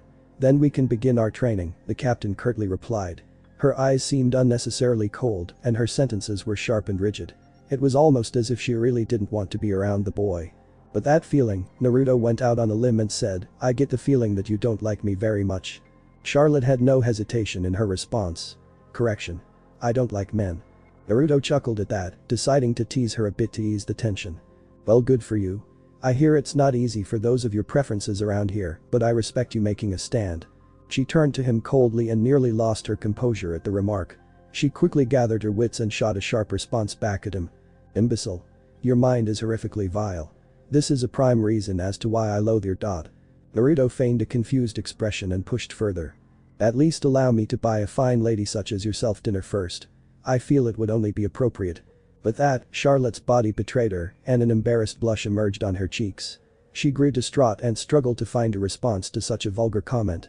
No man save Yami had dared to speak in such a forward way with her and thus she had never properly learned to simply ignore this type of dialogue. Before she could quit back, Naruto interrupted her, satisfied. "You see?" He smiled. "That's the most emotion I've seen from you since I got here. My frustration with you shouldn't make you happy." Charlotte exasperated. The boy shrugged. "Better than the glares you were giving me before." The captain grew more irritated at the remark and quickly began compassing herself, turning away to hide the redness of her cheeks. "If you weren't under Julius's protection I would have struck you by now. You know, he said something very similar this morning. Why do you all resort to violence so willfully? So we can strike down ignorant beasts like you." Naruto genuinely laughed at that. He could tell that Charlotte wasn't entirely sure of whether he was joking or not and judging by her looks and noble status, she must have been one of those girls whose first greetings from many men were marriage proposals. Being uncomfortable around guys she'd never had proper conversations with was understandable, but it seemed that she took that feeling to a needless level. "I was just joking," the boy admitted, "but I won't apologize for the teasing. I've sensed some negative emotions from you since we shook hands. It was prejudicial, and I don't believe you've given me a fair chance to even make a good first impression." Those disgusting remarks were a first impression. How would that ever be considered appropriate? Naruto shook his head, still with a grin on his face. "My first impression was the awkward handshake and greeting. Everything after that was for my amusement." Again, the handshake didn't feel right, he concluded. Charlotte grew confused at his remark and voiced her opinion, still horrifically annoyed at the blonde shrewdness. "How does a handshake not feel right?" "I wasn't lying when I said I can sense negative emotions," Naruto indulged. "There were some weird vibes coming from you the minute we clasped hands. I'd just like to know why that is, considering we'd never spoken before and I thought we would get along swell." "My personal feelings are none of your concern," she replied. "They are if we're going to have to fight together someday." Charlotte scoffed. "Our relationship will remain strictly professional. Friendship between us is not only unnecessary, but impossible after your previous words." Naruto was glad that she said that. "I wouldn't jinx yourself if I were you. I have a reputation of accomplishing what people tell me is impossible." After he spoke, Naruto heard the doors of the barracks break open and turned to see dozens of knights file out into the training ground. Each wore the blue robe signifying their allegiance to the Rose Squad, and looking through each of the soldiers, Naruto could pick out a pertinent feature shared by each member. They were all women. No men, huh? This lady really takes her dislike of guys to the extreme. Naruto faced back towards Charlotte and exuded a warm smile. "Let's get to training then, shall we?" It was later in the evening that Naruto found himself in a quaint restaurant drinking whatever passed for alcohol in this world. He was oddly charmed by the building's decor, glancing his way over the mainly wooden interior. The tables were chipped at corners and each had their own unique nicks and marks adorning them. He felt that it gave the place its own character. Each dent was a flagon slammed down after a contest, and each stain was the remnant of a beer spilled after being shot into the air for an excited toast. Above the chips and stains were hardy customers, eating and drinking their fill after tiring days of whatever their professions were. Some knights sat in a corner booth, no doubt griping about the military life and bragging of their exploits. A few farmers from outside the city walls were hunkered at a round table dealing cards and complaining about crop yield or something of the sort. Barmaids carried mugs of ale all about, with constant shouts of new orders surrounding them. The barkeep looked exhausted yet elated at the business the night was getting, and the customers were just as happy to drink away their pride and dissolve into drunkenness. And across from Naruto sat another blonde, a metal helmet adorning her head and a blue cloak fanned across her torso. "I still can't believe you thought it appropriate to invite me to dinner," the woman spoke stoically. Her eyes were closed as she sipped conservatively at a cup of tea. Across from her, Naruto took another swig of his ale before responding. "I still can't believe you said yes." Charlotte finished her sip, setting the cup down and eyeing Naruto skeptically. "I was on the fence," she replied curtly. Naruto grinned in amusement before quipping back. "Yet here we are." Charlotte shrugged her shoulders indifferently, turning her attention toward the barmaid arriving with their meals. Naruto thanked the girl for his stew, while the Rose Knight gave a sharp nod in acknowledgement before taking a minuscule bite of her salad. Their banter devolved into a short silence with the delivery of their food, and not one to bear with silent company for too long, Naruto continued their previous conversation. "Tell me, if you were so hesitant to join me, then why come in the first place?" Charlotte set her fork down on the plate and crossed her hands into her lap. Despite all of Naruto's attempts at turning the night into a friendly dinner between colleagues, his guest seemed intent on reverting any kind of lax chit-chat back to its original course, a course of her own design, mind you. "I make it a point to get to know my higher-ranking comrades at least on a basic level," she explained. "It makes it easier to judge your alignment and personal interests." "I remember you saying that you were only interested in a professional relationship, or did I hear wrong?" Naruto playfully shot back. Charlotte gave him an annoyed glare before reiterating her statements from earlier in the day. "I assure you that this dinner will go no further than professionalism," she stated. Naruto feigned boredom, leaning back in his chair and closing his eyes. "Well, that's no fun," he complained, taking another dive at the bowl of broth sitting in front of him. "Tell me your story." The request was quick and staggeringly bizarre. Naruto was almost shocked at how abruptly his companion had changed the course of the conversation. It forced the man to remind himself that unlike him, the woman sitting a few feet away had come here with a strict agenda to lightly interrogate her comrade and judge whether his political affiliation and future goals aligned with her own. "Going straight for the jugular, huh?" he asked in a mockingly accusatory voice. "I assumed you knew I came here with no such thoughts of pleasantries." Naruto dropped his spoon back into his bowl of stew and reclined into his chair, making himself comfortable for the long conversation that was surely to follow. "What do you want to know?" And thus, a short verbal sparring match ensued, with both parties questioning and answering each other almost as fast as the other could get their words out. "Where were you born?" "Island full of villages off the continent. Came here by boat a few years ago." "Does this island have a name?" "Not one you'd recognize." "Have any family there?" "Not anymore." "I'm sorry to hear that. Was it recent?" "Parents died the day I was born. Never had any siblings." "Then how did you grow up?" "Orphanages for the first few years of my life. Then my surrogate grandfather bought me an apartment and let me live there." "Was he the one who raised you then?" No, Naruto admitted. Though Saratobi was a fantastic influence on his early life, the man had a responsibility to the village first and foremost. He was the leader of the village. He didn't have time to take care of an orphan every day. I'd see him a few times a week for dinner mainly, but he had a lot to take care of on his end. "Then who raised you?" she queried.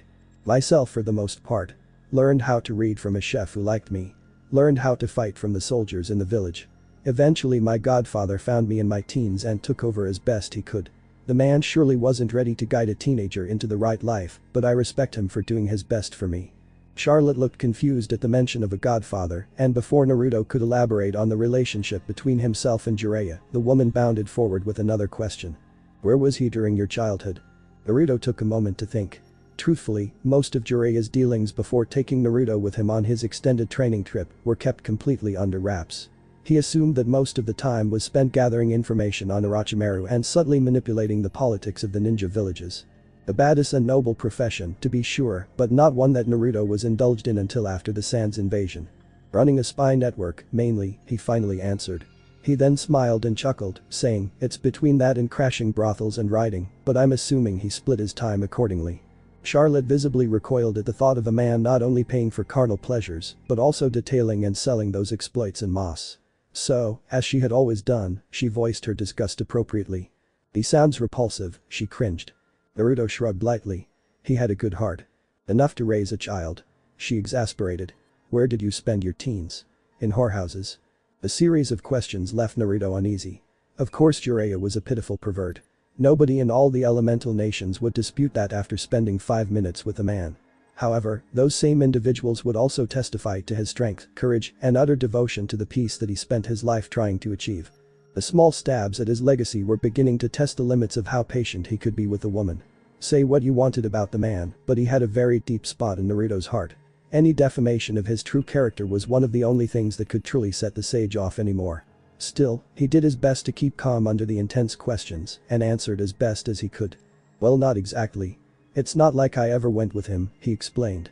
So he abandoned you to go partake in intercourse. To me that sounds like an absolute failure of a. Careful what you say next, Charlotte, Naruto warned. 4 millennia of meditation had done wonders for his temperament. However, no matter whether it was 4 millennia or 4 eons, there was only so much libel towards his godfather that the whiskered man would take. What, that your godfather discarded a child in place of some cheap alcohol and prostitutes? She explained. She tended not to be so cruel or personal in her beratement of men. However, the inappropriate comments Naruto had made earlier in the day, coupled with the new information about his dysfunctional upbringing, had numbed her brain of empathetic reasoning, causing her tongue to get the better of her conscience in the moment, confidently spouting, "He sounds like a horrid excuse for a human being. He was a good man." Naruto bellowed swiftly. The tavern grew quiet, all eyes leading to the blonde man with a white-knuckled fist pressing into his table. Naruto seemed to realize the disturbance he caused, quickly releasing the pressure of his clenched fist and turning his head towards the crowd with an apologetic smile. "Sorry folks, didn't mean to disrupt your meal," he sheepishly replied. Fishing his coin purse from the brown leather satchel hanging from his chair, he grasped a healthy amount of coin and motioned for a barmaid to take it from him. "Next round's on me," he shouted jovially, inciting an excited response from all the bar's patrons. Quickly after the cheers died he turned back to Charlotte, his carefree visage gone in lieu of a more serious and irate man. "I apologize for letting my temper get the better of me," Naruto hesitated before continuing, "but I should warn you never to speak ill of my godfather again. He may have had some hobbies that I was less than enthusiastic about, but he was the closest thing I've ever had to a father, and he died proudly in the service of his village, fighting for a cause that he believed in until his last breath. The cause that he entrusted to me and one that I will claw my way towards until my own death. I will not stand for his name being slandered." The conversation died as Charlotte gazed stupefied at the man across from her. The manner with which he could switch between expressions shocked her, and the tone he spoke about his guardian would caused a hesitation in her response. She did not often believe she crossed the line when speaking her opinions about the opposite gender, but she could tell that this was not a preferable manner with which to conduct conversation with a new subordinate. Thus, for one of the rare instances in her life, Charlotte opted for an apology rather than standing her ground on such a topic.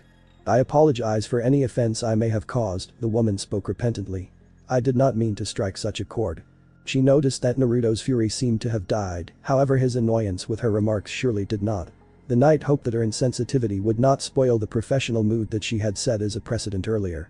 "Just ask your next question," the sage spoke with disregard. His investment in the discussion had significantly declined after the wayward captain's remarks about his godfather, and it was illustrated in his new mannerisms. What followed was a continued interview by Charlotte, but rather than having the feel of a verbal contest between two witty opponents, it took the mood of a one-sided cross-examination aimed at a despondent witness. Still, the Rose Knight captain continued on in attempts to salvage at least a portion of the conversation. "What were you doing on the island before you came to the Clover Kingdom? Fighting a war? What role did you play? Fought on the front lines? Was the war won?" "Yes, it was." "Then why did you come here instead of staying with the people of your village to help rebuild?" "Because they're all dead." The statement left the blonde woman inwardly somber. Still, she desired to press onward.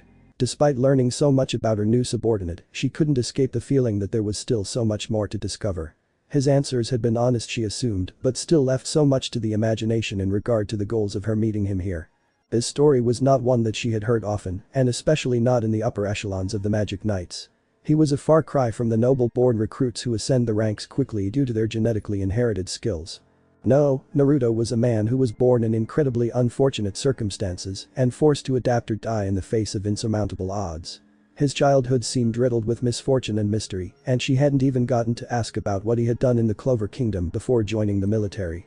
"At this rate, the meal may be over soon, and my inquiries are not yet satisfied in the slightest," she thought. "Every answer he has for me leads to only dozens of other questions. Perhaps a deeper, more meaningful query may lead the conversation in the right direction. What cause did you mention earlier?" The one that your godfather died fighting for?" she asked. Naruto paused before looking directly into Charlotte's eyes with an intensity not previously seen on him. She hoped that she hadn't come across yet another bout of anger fueled by the mention of his godfather. He did not show outrage, however, instead calmly answering her question while maintaining his fierce gaze. "Peace among nations," he muttered. With that, Naruto had decided he'd had enough of entertaining his comrade for the night. It was clear that what should have been a pleasant dinner had quickly escalated into an uncomfortable and painful situation that he had no desire to be a part of. He slid his seat back and stood from the table, dropping a few coins on the beer-soaked pine to cover both of their tabs and picking his satchel from the back of the chair. "I'll see you tomorrow for training, Charlotte," he stated, walking out the tavern and into the keen air of the evening. Break. Kakashi had once told Naruto that what he lacked in actual intellect, he made up for with an innate battle sense. It was always as if the minute he stepped into a fight, his academic intelligence was replaced by his skills for deduction and fast-paced strategy. He may not have been commander material like Shikamaru in the cage, but his real potential was in assessing somebody's fighting style mid-brawl and finding ways to counter it. With that, he was able to look at that magic being used by the Blue Rose Knights and offer insight into their weaknesses and how to compensate for them. A knight who specializes in creating golems. Don't always focus on making one powerful monster. Sometimes using the same energy to create dozens of smaller ones can overwhelm an opponent enough to provide an opening. There's always power in numbers. Another who can use her fire magic to not only produce flame, but cause a rise in temperature to certain objects. Remember, humans can only survive up to a certain temperature before inducing heatstroke. If you're in a bind, try raising the guy's body temperature to dangerous levels. It'll knock him down in a heartbeat. "So you have basic water creation?" Naruto asked another night. "Yes. What's the correlation between the amount you can make and its accuracy?" "The more I make, the less accurate I can be in its placement. I usually create large defensive barriers, since general placement of the spell would be irrelevant because of how large the defense is," she stated. "How accurate could you be in creating, say, a liter of water?" "Within about 30 meters I could place it anywhere I wanted." Naruto stood inquisitively for a moment. "Have you ever tried creating water inside of somebody's lungs?" Needless to say, the second day of training with the Rose Knights had been going well for the blonde sage. Whereas yesterday was spent mainly gauging the group's physical fitness, today was dedicated to finding ways to improve the use of their magic. Though magic power and chakra were differently nuanced and utilized, the fundamentals were very much the same. With this realization, even though Naruto couldn't use magic techniques himself, their similarity to shinobi techniques allowed him to help the soldiers find different, more creative ways to use their power, while not sacrificing reserves or in-battle effectiveness. The knights were both entranced and horrified at some of the ideas that their new trainer was conjuring up. The implications that such mundane spells as create water or increase temperature could be used in such lethal ways led to some warranted gossip as to the true nature of one Naruto Uzumaki. The day had come and gone with little incident. Charlotte had remained in the main compound of the Rose Knights base, apparently tackling some important paperwork that had to be done for Julius this week. It was all the better, in Naruto's opinion. He was never one to truly hold grudges, and over the night he was even able to forgive the Roselay for the words that she spoke against Jiraiya, garnering them as what most people would think when he told them that he was raised by an addicted novelist. Her judgment of the Sannin solely based on a single description of his worst qualities, however, didn't sit well. It reminded him of the villagers' treatment of him during his childhood. Nobody should ever be judged before meeting them and getting to know who they truly are as a person. Nevertheless, Naruto also knew to let bygones be bygones, and staying angry at the woman would only fuel needless animosity between them during their careers. The next time they met, he would be as civil as possible and apologize again for his outburst at dinner the night prior. Unexpectedly, the same woman that he had just been thinking of emerged from the barracks just as the knights were entering to relax after their training. She spotted him across the courtyard and coolly strode towards him, stopping a few feet away. "Mr. Uzumaki," she addressed him. "Charlotte," he nodded back. "Mr. Uzumaki," she started, "I would prefer if you would not call me by my first name while in a professional setting." Naruto chuckled lightly at her still high-strung attitude before responding. "Oh, so can I call you Charlotte when off duty?" he joked. The conversation was much less awkward than he had assumed it would have been, most likely because the Blue Rose captain couldn't help from still letting her stoicism weave its way between the threads of her person.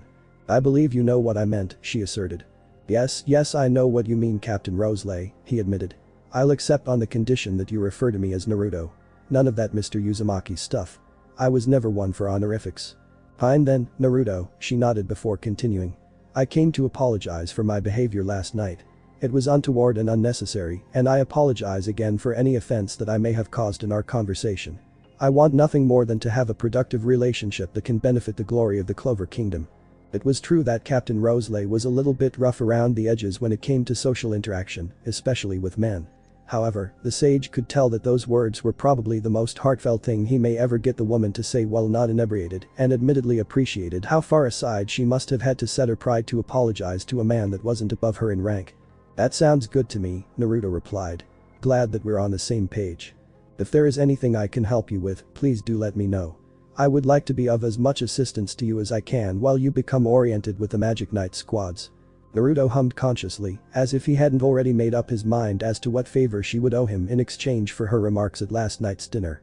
She was a curt woman without a doubt, but he didn't want to blame the woman for different idiosyncrasies in her identity based on different upbringings.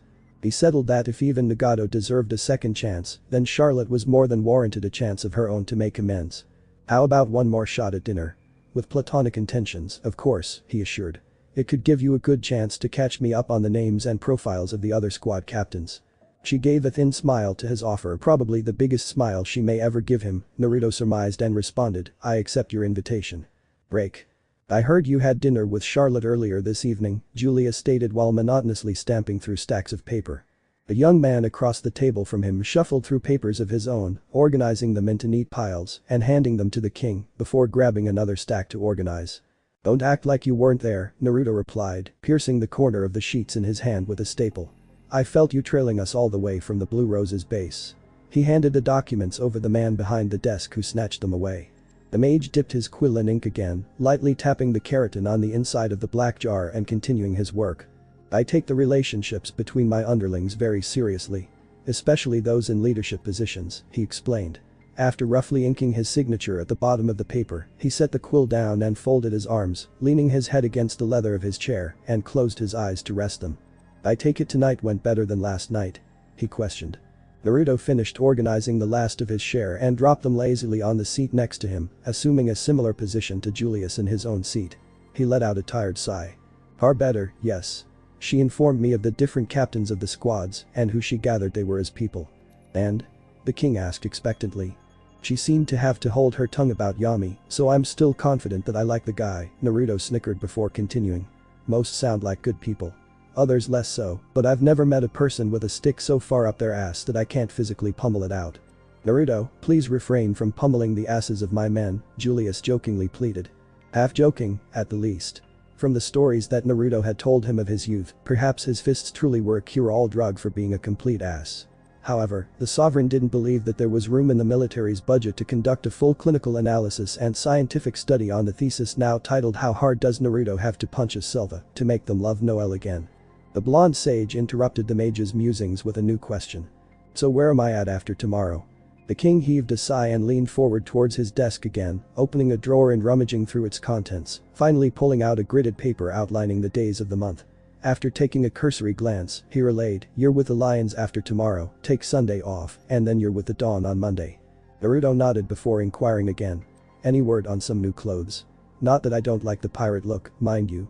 I personally think it adds to my rugged handsomeness," he jested, causing a light chuckle from his company. "Still," he continued, "I do have some design choices if you wouldn't mind me making some requests." The king grinned. "By all means, great sage," he spoke exaggeratedly, "I am but a humble servant to your desires." Naruto frowned and tossed the stapler he had been holding onto at Julius, who himself narrowly dodged it while laughing casually. "Alright, calm down, jackass," Naruto replied. "I'll write down specifications later. You don't have to rush them, but I would enjoy not meeting the leader of the Golden Dawn, looking as if I had just finished sacking a town." The two continued their ribbing into the early morning, happy to have found a friend in each other while living in this strange world. Journal of Naruto Uzumaki, entry. 2 weeks ago Jiraiya and I received orders from Tsunade regarding the mist. According to Jiraiya's network of informants, the leader of the rebels, Mei Terumi, was pushing for a final stretch to end the bloodline wars and take control of the country. If she succeeded, she would have had enough territory and support to be instated as the official leader of the Mist, and the rebels would evolve into the standing military. When Jiraiya's operative got word of the plan, they made themselves known to Mei and apparently offered our services in the battle as some sort of assurance. According to the man himself, Jiraiya really wanted this war over and was willing to join the front lines to do it. So, after sending word to Tsunade and waiting the 3 days it took to get orders back in some fishing village on an island, 3 clicks from the land of water, we were assigned an undercover operation to intervene in the battle and ensure a rebel victory. Now, apparently the situation was far more delicate than I anticipated, and Jiraiya briefed me on the logistics when we were packing up to leave. From what I was told, if information leaked out that Konoha Ninja helped secure the rebel victory in the mist, then rumors around the nations would start about potential alliances between the villages forming. Such rumors could lead to our enemies forming alliances with each other in preparation for a possible war. I didn't need him to explain after that. Having warmongering enemy villages sitting on powerful alliances and massive armies doused in blind patriotism didn't bode well for the potential of neutrality between the 5 nations. So, we had to change the way we looked and completely override our identities.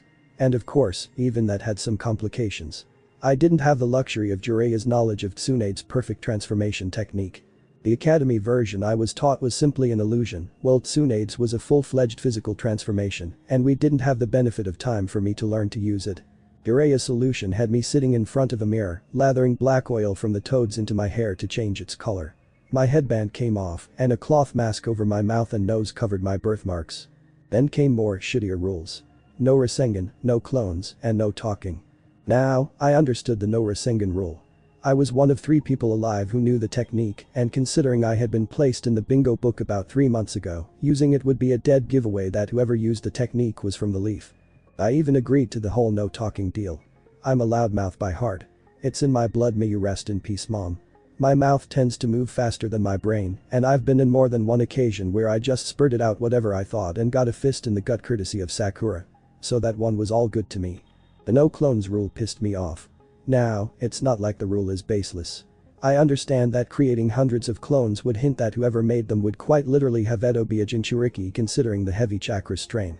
At the least the person would have to have oceans full of chakra at their disposal, and that ruled out most of the living population. But wouldn't it be fine if I only used 2 or 3? It's not like I couldn't fight without them, but I've almost instinctually involved them into my more lethal style of fighting, and I was afraid that if I completely cut the technique out of my arsenal, I'd put myself at a severe disadvantage during critical moments of combat. Jiraiya cast that argument aside, telling me that I was a well-off enough combatant to not need to rely on numbers anymore. Bastard even told me to consider it a test to see what I could do with having my lifeline technique cut from my active team of jutsu. It left me with my sword skills, a handful of barely lethal wind jutsu, and whatever I could come up with before the battle. We arrived at the mist the day after changing our identities. Mei Terumi met us at the entrance to their base of operations. I assumed Jiraiya had sent her word about when we would arrive. She was a very casual person, and as she led us through the camp into her own personal tent, I could see that despite her demeanor, the men under her command respected her a great deal. No matter what task they were busy with, when she walked by they dropped what they were doing to salute her. I remember seeing a genin drop a crate full of weapons onto the ground in order to give her a full salute. Idiot broke the entire box open. Even still, each time they saluted, Mei only waved them at ease and gave a warm smile to each of them. I could compare her to a much gentler Tsunade, but I feel that really the only thing they had in common was that they were very powerful women, so I guess that's a bit unfair. Plus, the Redeed hadn't tried to strike me a single time during our walk, so she's definitely not the same type as Tsunade. From there on and forward through the next 10 days, we would go over mission details and plans while preparing what little we could for the coming attack. Igura had been dead for a little over 2 weeks now, but that apparently hadn't stopped some of his high-ranking commanders to rally whatever dedicated troops they had left to capture a stronghold and hope to plan a counterattack or wait until some non-existent backup would show and help them out, which is highly unlikely considering none of the major villages were backing them and their force. Is the entirety of what's left of their army. The Loyalists had occupied a castle in the northwest corner of the country, about 30 kilometers from where we were and about 200 kilometers from the actual hidden village. It was a relic of an Uzumaki branch family who had taken residence here before the fall of the whirlpool. Needless to say the place was incredibly well fortified. It was built to withstand heavy elemental attacks due to ceiling arrays on the outer walls, which were already 1.5 meters of stone thick. Luckily enough, due to previous sieges of the castle, there were trenches completely surrounding the perimeter of the castle. The plan was to make a slow forward charge into the trenches, establish control, and provide constant barrages of techniques into the walls until we could get some sort of full-scale invasion into the walls. Either that or we would wait out the enemy until they either starved to death or surrendered. May guessed that this could take anywhere from 3 days to 6 months, depending on what contingency they went with. That was way too long, and I did have a few ideas, but couldn't talk, remember? So I just kept my mouth shut and will let Jiraiya know about my 2020's hindsight later. During my free time on the base I was trying to craft some sort of weapon to compensate for the severe handicap I was being given during this mission, and I do think that I came up with something quite ingenious. You see, with a lack of resources to transport war-related items in, the rebels had taken to shipping their soldier pills in small leather bags that were tied with string at the top. Additionally, because of lack of military funding and proper disposal facilities, there were piles of shattered rusty blades, knives, and shuriken lying in trash piles on the outskirts of camp. With an idea, I went to work. I crafted about 10 to 15 exploding paper tags, each designed to once activated explode on impact with a surface. I was generously gifted some adhesive from a leatherworker in the camp and wrapped the tags around the sides of the bags. Once done, I filled each of the bags with the shards of broken metal I salvaged from the scrap piles and tied the tops. In theory, the initial explosion would kill whoever was closest to it, and even if there wasn't anybody in range to be killed by the explosion, the shrapnel sent flying from the blast would hopefully impale anybody in a certain vicinity. At worst, the metal flying could be lethal. If it wasn't, hopefully the rust on some of the iron would cause disease to spread through the ranks. Jiraiya joined me in the training field to test the new explosives out. I activated the tag, threw it at a dummy sitting about 100 meters out, and boy were the effects devastating. And boy was he impressed. In fact, so impressed at its potential lethality that he ordered me not to tell any of the men about my new invention, stating that war was lethal enough and we didn't need any new weapons of destruction in the world wreaking havoc. For the first time in almost 2 weeks, I had agreed with the man. I didn't truly know the effect this would have on the enemy, but I knew that it was deadly enough that I wouldn't want the idea being passed on and potentially used against me. We finally reached the last day before battle today. Everybody has been on edge. I spent the afternoon helping whoever I could make final preparations in terms of gear. Once evening came, most men sat around campfires, eating, singing, and drinking, trying to enjoy what they knew could be their last night among the living. I'd have loved to join them, but my ordered muteness sort of hindered any social ability I could have had. So, I decided to take the food I had been served back to my tent to eat and write for the first time in what felt like ages. Jiraiya wasn't in the tent and I assumed he had been out having a great time with the other soldiers. I set my chow down on a wooden box near the front wall and closed the open flap, reached into my backpack to grab this journal when I heard some rustling in my cot. I turned to see a very May, barely covered by my incredibly thin sheets. Now, I may not have an amazing memory, but considering this was less than 4 hours ago, and the memory is probably inked in my brain forever, I can quote the exact conversation we had. Word for word. And god damn it I will write it here, just in case I ever get hit in the head and forget. May. Care to join me? May. Feel free to talk, Mr. Uzumaki. I was told all about you by your older friend out there. You don't have to follow your vow of silence when it's just the two of us. You're very. May. You're very astute. Can I ask why you are in my bed? May. Isn't it obvious? What were you going to do if Jiraiya walked in instead of me? May. I took a risk. I'll claim my reward now, please. Now, not that this isn't a very welcome situation that you've placed me in, because believe me I'm ecstatic at the moment, but what brought this on? May. A young, handsome new face not part of my army walks into my camp and you expect me not to have my share of fun. By all means, let's have some fun. The first thought that ran through my head was, thank God for hanging around those hookers with Jiraiya or I would not know how to handle the situation. It's true that on more than a few occasions I would join Jiraiya in his escapades to brothels. Not to partake, mind you, but more so that I could just retrieve his limp drunk body once his night was over and take him back to our hotel. While in those establishments I had to learn how to pass the time by talking to some of the workers and by God, were they flirtatious little minxes. Over some months it became a skill of mine to not flinch in the face of a woman or not to instantly shut down when one flirted with me and offered dot. Again, I never partook, but learning how to flirt back and not freeze up is a skill that I was very glad I acquired at that moment.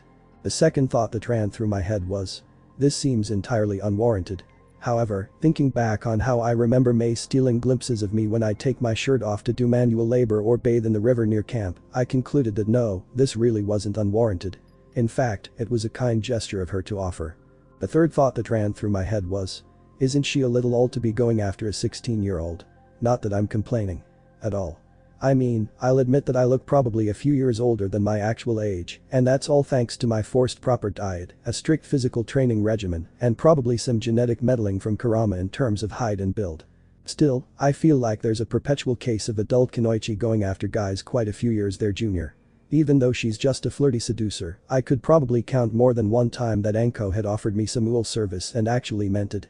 Even Shizune would blush every time I'd take off my shirt for some medical exam she'd have to administer, which was just don't know man, those times were weird. She's like my sister. You could argue the case that I was technically a legal adult the minute I earned my forehead protector, but still, anybody looking ooly at a 12-year-old obviously has some of their own personal problems they need to sort out. At least I'm 16, which is better. Yeah. For the sake of the situation I was in, let's say better. Regardless, again, not complaining on my end. I only had one more thought before I gave into my temptations, and it was of the utmost importance to the mission that I considered these 3 points. No Rasengan. Check.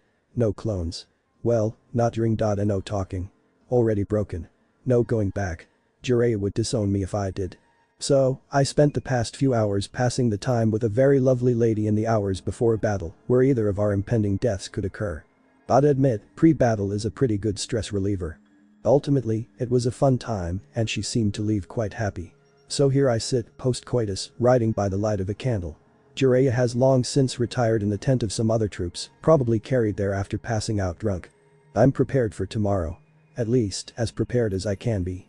I know the risk, I know the reward, and I know what I'm fighting for. I'm fighting for the chance to get lucky one more time with Mei. More importantly, I fight for the persecuted people counting on the rebellion to defeat the loyalists and end their genocide. But also the other one, too. If I could have a battle cry, I think it'd be "I had your cage last night. Now eat my like she did." Too much? What do you know? Your paper. Excerpt taken from the memoir Soldier of the Rebellion, The Life of a Rebel Soldier in the Hidden Mist Civil War. Chapter 14, The Boy in Black. Before the battle, a boy probably no older than 17 or 16 had been placed under my command. I protested heavily against this, telling General Terumi that where we were going, there was no place for a child mercenary. Still, against my wishes, she ordered his placement into my squad, saying that he was far more of an asset than a liability. She promised me that he would prove himself worthy of being under my command. Even to this day, I regret doubting those words. He was black-haired and blue-eyed, about as tall as the rest of us. He wore a mask, which I assumed had to do with some confidentiality in regard to mercenary service or the like. I would have asked his name, but I'd heard from the other men that he wasn't much of a talker and left it at a greeting and reiteration of the plan. The mission for the first day of the siege was to capture the trenches surrounding the castle. The fortress's walls were coated on the inside with seals to strengthen them, most likely a relic of the Uzumaki family that once lived there. It rendered most of our ninjutsu completely useless during attack. Additionally, and I wasn't aware of this until taking the rearmost trench, the walls of the castle were gargantuan in size. Far taller than any single shinobi could jump, even aided with chakra. Thus, our only option was to scale the walls of the castle and hope that our rear sharpshooters could take out the men at the top of the walls before they could rain kunai on us. Before we stormed into hell, I had one last talk with my men on the edge of the clearing. We knew that what we were doing would most likely result in many of our deaths. A castle siege hadn't been attempted by a military in well over a few centuries, when the villages were non-existent and the use of chakra still in its infancy. We shared light-hearted words of encouragement, trying to ease our nervousness for the day. I even shook that boy's hand, telling him that though I didn't agree to him being placed on my squad, I hoped he made it through the day and could go back home to whatever he had waiting for him. He didn't speak, of course, but only nodded at me in acknowledgement. I like to think that he wished me the same, but I'll never truly know. With those words of expected parting, we steeled ourselves, heard the cry for advance, and began to sprint from the woods into the grass a few hundred feet away. When we entered the clearing in front of the castle, the first volley instantly began. Prior to the engagement, each squad was issued a troop with an earth element, so that once each volley of projectiles was fired from the castle wall, the soldier would erect their own wall made of mud diagonally over the troops to cover their men. After the final knife would hit the ground, we would dash from cover, only for another volley to be well on its way. We inched our way towards the trenches, deflecting whatever knives and shuriken we could to gain even a few feet before one of our men would have to erect a barrier. It took 23 minutes and hundreds of total barriers to finally reach the forwardmost trench. Once the volley ended, we each dashed from cover and dove headfirst into the trenches. Once we were securely in, the earth specialists used what little chakra they had left to construct walls in the space between the trenches to provide us shelter from the loyalists on top of the castle. I could tell that the pace we went was torturous to my men. The earth users were already near exhaustion, to the point that many couldn't even stand. The others regained their breath and did once-overs of each other to make sure that nobody had been hit by a stray kunai or shuriken. Some had been, but with what little medical personnel we had on the front lines, they had to make do with whatever support we could offer them.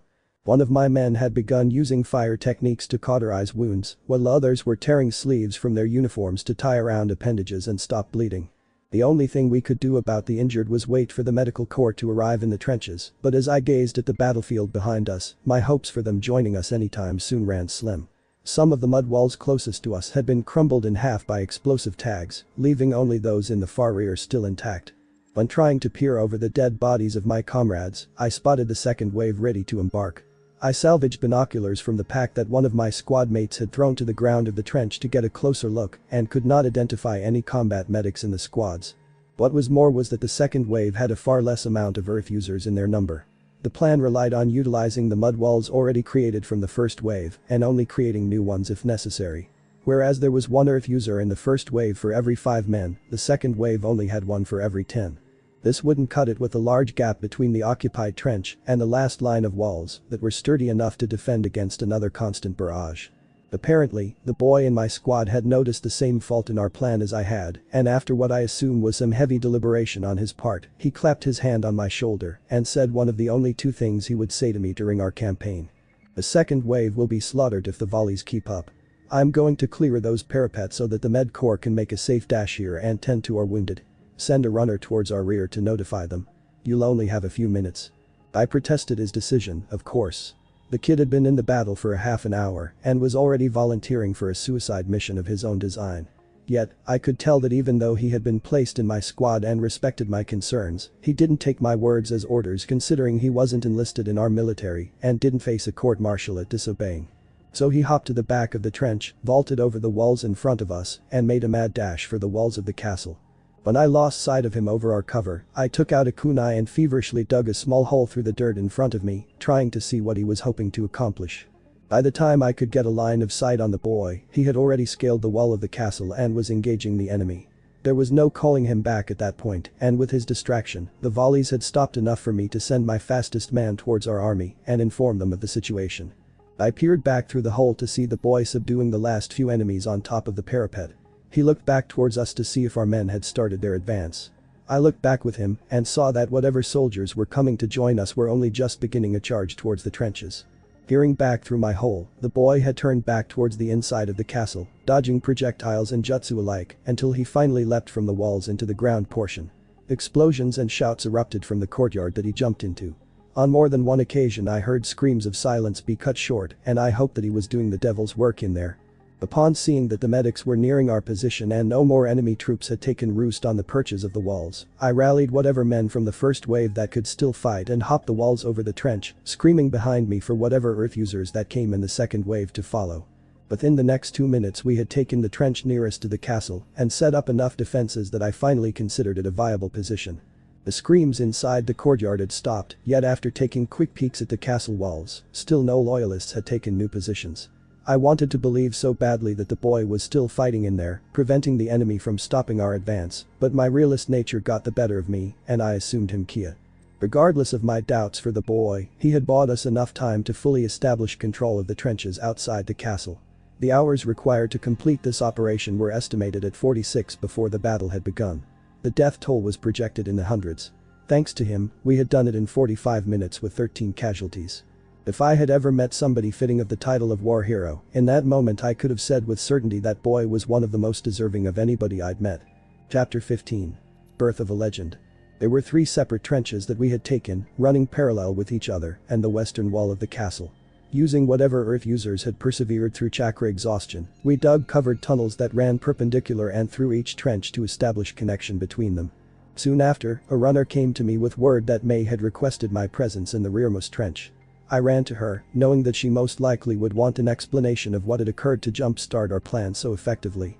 What happened during the first wave to help us gain so much ground so quickly? She had asked.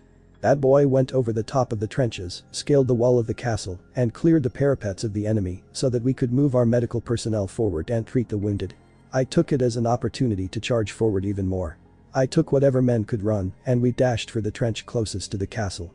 We took it, armored it best we could with mud walls, and dug tunnels to connect the trenches. Where is that boy now? I don't know, ma'am. Once he cleared the parapet he jumped into the courtyard of the castle, and I haven't heard anything inside the castle since, I replied. So either he's killed them all or this is a bait tactic to try and have us scale the walls and fall into a trap. I could tell that she desperately wanted to consider the first option, but as one of her high-ranking officers, it was my duty to sometimes give her what was most likely the cold truth rather than let her dwell on. It would seem so, ma'am. Though, if I may say so, though I respect the boy's ability as a ninja, there are well over 400 men fortifying that castle. He couldn't have possibly killed all of them, so I think it's fair to assume him Kia and that we consider the second option more heavily. She deliberated for a moment before speaking her orders. You're to wait until nightfall. Gather your 2 best men and once the sun sets scale the wall and do some reconnaissance. Tell me what you find about the state of the enemy army. I traveled back to the forwardmost trench and asked around for any stealth and infiltration specialists for a mission that night. After a few minutes of interrogation I was presented with a small, skinny boy and another, even smaller woman, both who will be referred to by their nicknames Nook and Dancer in respect for their privacy. Nook was a skinny boy, one could almost mistake him for frail. He was unremarkable, and to be honest I hadn't ever met or heard of him before that day. However, that seemed to be a testament to his skill. He had a knack for moving almost completely unnoticed to the eye and had a body that could hide in any nook or cranny which he desired. Dancer moved elegantly, and even on her approach, I could barely make out the sound of her footsteps on the dirt. Her guard was up, even in the trenches that we had secured. I knew she was a fine soldier, and even put her name in as my recommendation for the Black Ops commander after the war was over. I briefed the 2 of the plan, and the rest of the time in the trenches was spent preparing. At 11:30, the mission began. We first exited the sides of the trenches closest to the forest. Using the foliage as cover, we steadily and stealthily made our way to brush nearest the castle. Upon observing that no new guards had taken post atop the walls, we dashed for the stone and scaled the cobble slowly. We opted out of chakra use, afraid that a sensor in the enemy forces could detect the surge and alert the inside troops. Thus, we made do with the cracks and displacements in the stone and eventually broke the apex of the walls. Once atop we confirmed that no hostiles had taken hidden residence on the walls still and carefully peered into the lower courtyard to assess the enemy's state. I saw carnage. The boy truly had done the devil's work. Dozens and dozens of bodies were thrown along the courtyard, entrails and fluid spilling from various newly made orifices. The scene was horrific, and I am afraid I cannot accurately describe what I had seen that day because words do not do the description justice. My team hopped into the courtyard to examine the battlefield more closely. Bodies were torn in half. Organs were spilled from their flesh casings. It seemed that more blood covered the yard than the mud that laid under it. A sight that I have still not forgotten to this day was a loyalist soldier, propped up sitting against one of the stone walls, as if taking a small rest from the battle that had taken place prior. His uniform caked in dirt and blood, a kunai still clutched in his left hand, and a gaping, uneven hole where his face should have been. It looked as if he had taken the brunt of an explosion directly to his maw. Still, despite the nauseating gore, Dancer, Nook and I checked every corpse in the courtyard, trying to find the body of our young mercenary. After examining 42 bodies, he was still yet to be found. Our only clue was the trail of bodies leading from our location towards the castle's main tower. We kept formation and stayed hidden in the shadows of the tents and buildings leading to the main throne room. All the while Nook spared nervous glances at me, still in shock at what a single soldier had done to decimate an entire army. A single battle-confirmed kill count on this scale hadn't been seen since the 4th Hokage annihilated the Stone Forces during the Third War and lived to boast about it. The awe of what that child mercenary had accomplished did not escape me, but the fruits of his labors had yet to be seen, and I was never one to be an optimist. Still, I did truly hope that the boy was alive. It was simply getting harder and harder to believe as we approached closer to the main compound. Each dead hostile was a potentially lethal wound for the kid. As the enemy bodies stacked higher, so too did my perceived chances of him having died. We reached the doors to the throne room with ease, having only encountered the insect-ridden corpses of the loyalists. The titanic oak doors were open enough for a single person to slip in, and above the steel that clasped the thick wood planks together, half a dozen kunai were strewn into the lumber, along with signs of explosive impacts. Upon hearing no noticeable movement inside of the throne room, I signaled my men to make a quick leap inside and prepare for immediate defense. The possibility that this was a trap had suddenly sprung back into my mind, and I decided a few hours before the mission that today was not the day that I died. We bounded into the throne room, expecting some sort of confrontation with a loyalist general or a band of his furious troops. All we saw was more of the same. Gore, blood, weapons and corpses discarded across the floor. And a young boy, black-haired with a uniform to match, firmly planted in the throne at the farthest end of the hall. Surrounded by bodies. I ordered Nook to secure the area while Dancer and I sprinted towards the child, praying to every god that we could think of that he was still alive. Dancer did as detailed of a medical exam as she could while I tried my best to stir him awake. Neither of us were medically trained, but he would have to make do until actual combat medics arrived in the castle. His breathing was dangerously shallow, and there was enough dirt and blood covering his body that I couldn't quite discern where any of his injuries actually were. Blue eyes shot open after Dancer performed a sternal rub on him, and his hand nearly flicked a kunai towards my throat before he recognized who I was. It seemed that there was some adrenaline still pumping through his system, which felt like good news to me. Before he could slip back into sleep, I did my best to get any answers from him that I could. "Kid, can you hear me?" I asked frantically. I guessed that he might not have had the strength to talk, and he just dumbly nodded in my direction before shoving his head back against the stone rest of the throne. I was worried that he may fall asleep again and not wake up this time, so I did my best to keep him awake with questions and some persistent snapping my fingers in his ears. "What happened here?" I don't think he understood me the first time, because he seemed to turn to me confused, so I reiterated the question different ways until he finally wheezed out the second of two things that he would ever say to me. May said I couldn't use clones. His head fell back again, and I couldn't help but laugh in disbelief. Dancer and I continued to do our best to find and bandage his wounds until Nook finally landed softly behind me, relaying that all hostiles in the castle were assumed Kia. I signaled him to head outside the throne room and fire 2 flares. One green to indicate that the castle had been successfully taken, and one yellow to request immediate medical attention at our position. Soon the medcorps arrived and carried the warrior away on a stretcher, never to be seen by my eyes again. I don't think the possibility that this boy was even capable of such a feat hit me until that moment. However, when I truly realized what must have happened during those hours he fought his way through the castle, the weight of the implications crashed onto my shoulders. A single boy had just ended a 6-month siege in under 20 hours. I do not believe that those reading this memoir truly understand how significant the debt is that we owe this child mercenary. However, ask any soldier on duty at that siege, and they will tell you the legend of the Black Butcher, he who jumped without abandon into the jaws of hell and saved the lives of countless mistroops that day. Journal of Naruto Uzumaki, entry +1. I could tell that Jiraiya wanted to scold me for how reckless my plan was. Hell, I'll be the first to admit that jumping into the courtyard wasn't on the list of my most brilliant ideas ever. But I'm an improviser by nature, and he couldn't deny the fact that while it definitely was a stupid idea, it worked. Anko always told me that if the plan seems stupid but works, then it's not stupid. I think that's why, instead of giving me an earful and beating the ever-living shit out of me for worrying him, Jiraiya just kind of laughed exasperatedly, expressed his pride in my achievement, and wandered off muttering something about your son taking up your stupid ideas, you damned blonde shitbag. Here's to you, Dad, you glorious bastard. To be honest, most of the battle from inside the castle is a blur to me now. After taking a very annoying kunai to my thigh a few minutes after jumping from the wall, I kind of just saw red and let my instincts take over from there. All I know is that I killed a lot of people, something I will not be bragging about anytime in the near future. Tons of the soldiers were trying to invade my tent, too, apparently all trying to see the Black Butcher or whatever sweet nickname they gave me. Sucks that I won't be able to use it in the bingo book considering I'm under alias at the moment, but it's an accomplishment, nonetheless. The only reason I got peace from the masses was May's order that my tent do not be disturbed. She used some bullshit excuse like allowing the hero to rest and tend his wounds before traveling back to his mercenary company. Half of that was true. Most of my wounds were healed by Kurama within a few days of the battle's end. Besides some annoying scars along my torso that the fox was too lazy to heal properly, most of the signs that I had even been in a fight are gone. So, really, there were no wounds to be tended to. I truly was resting, though. Fighting an army takes a lot out of a guy, and while my muscles weren't tired, my mind definitely was. I took a well-earned rest for the days following my full recovery, mainly sleeping and enjoying visits from Jiraiya and the newly official Mizukage. May had quite a bit to say, mainly updating me on the status of the war and what would happen to the country once the perv and I left. At one point she tried to swear some sort of life debt to me, but I'm not really one for forced servitude or having favors owed to me, so I dismissed the idea, telling her that I was simply helping for the betterment of her country. That made her very happy, apparently, and made me just as happy that night when she returned for another friendly visit. The list of things that I'll miss from this country is very short, but I'll be damned if she won't be at the top of it. Not much can be said about my involvement in the fallout of the war. After troops began moving back to the main village, Jiraiya and I said our goodbyes to May and left the country as silently as we came in.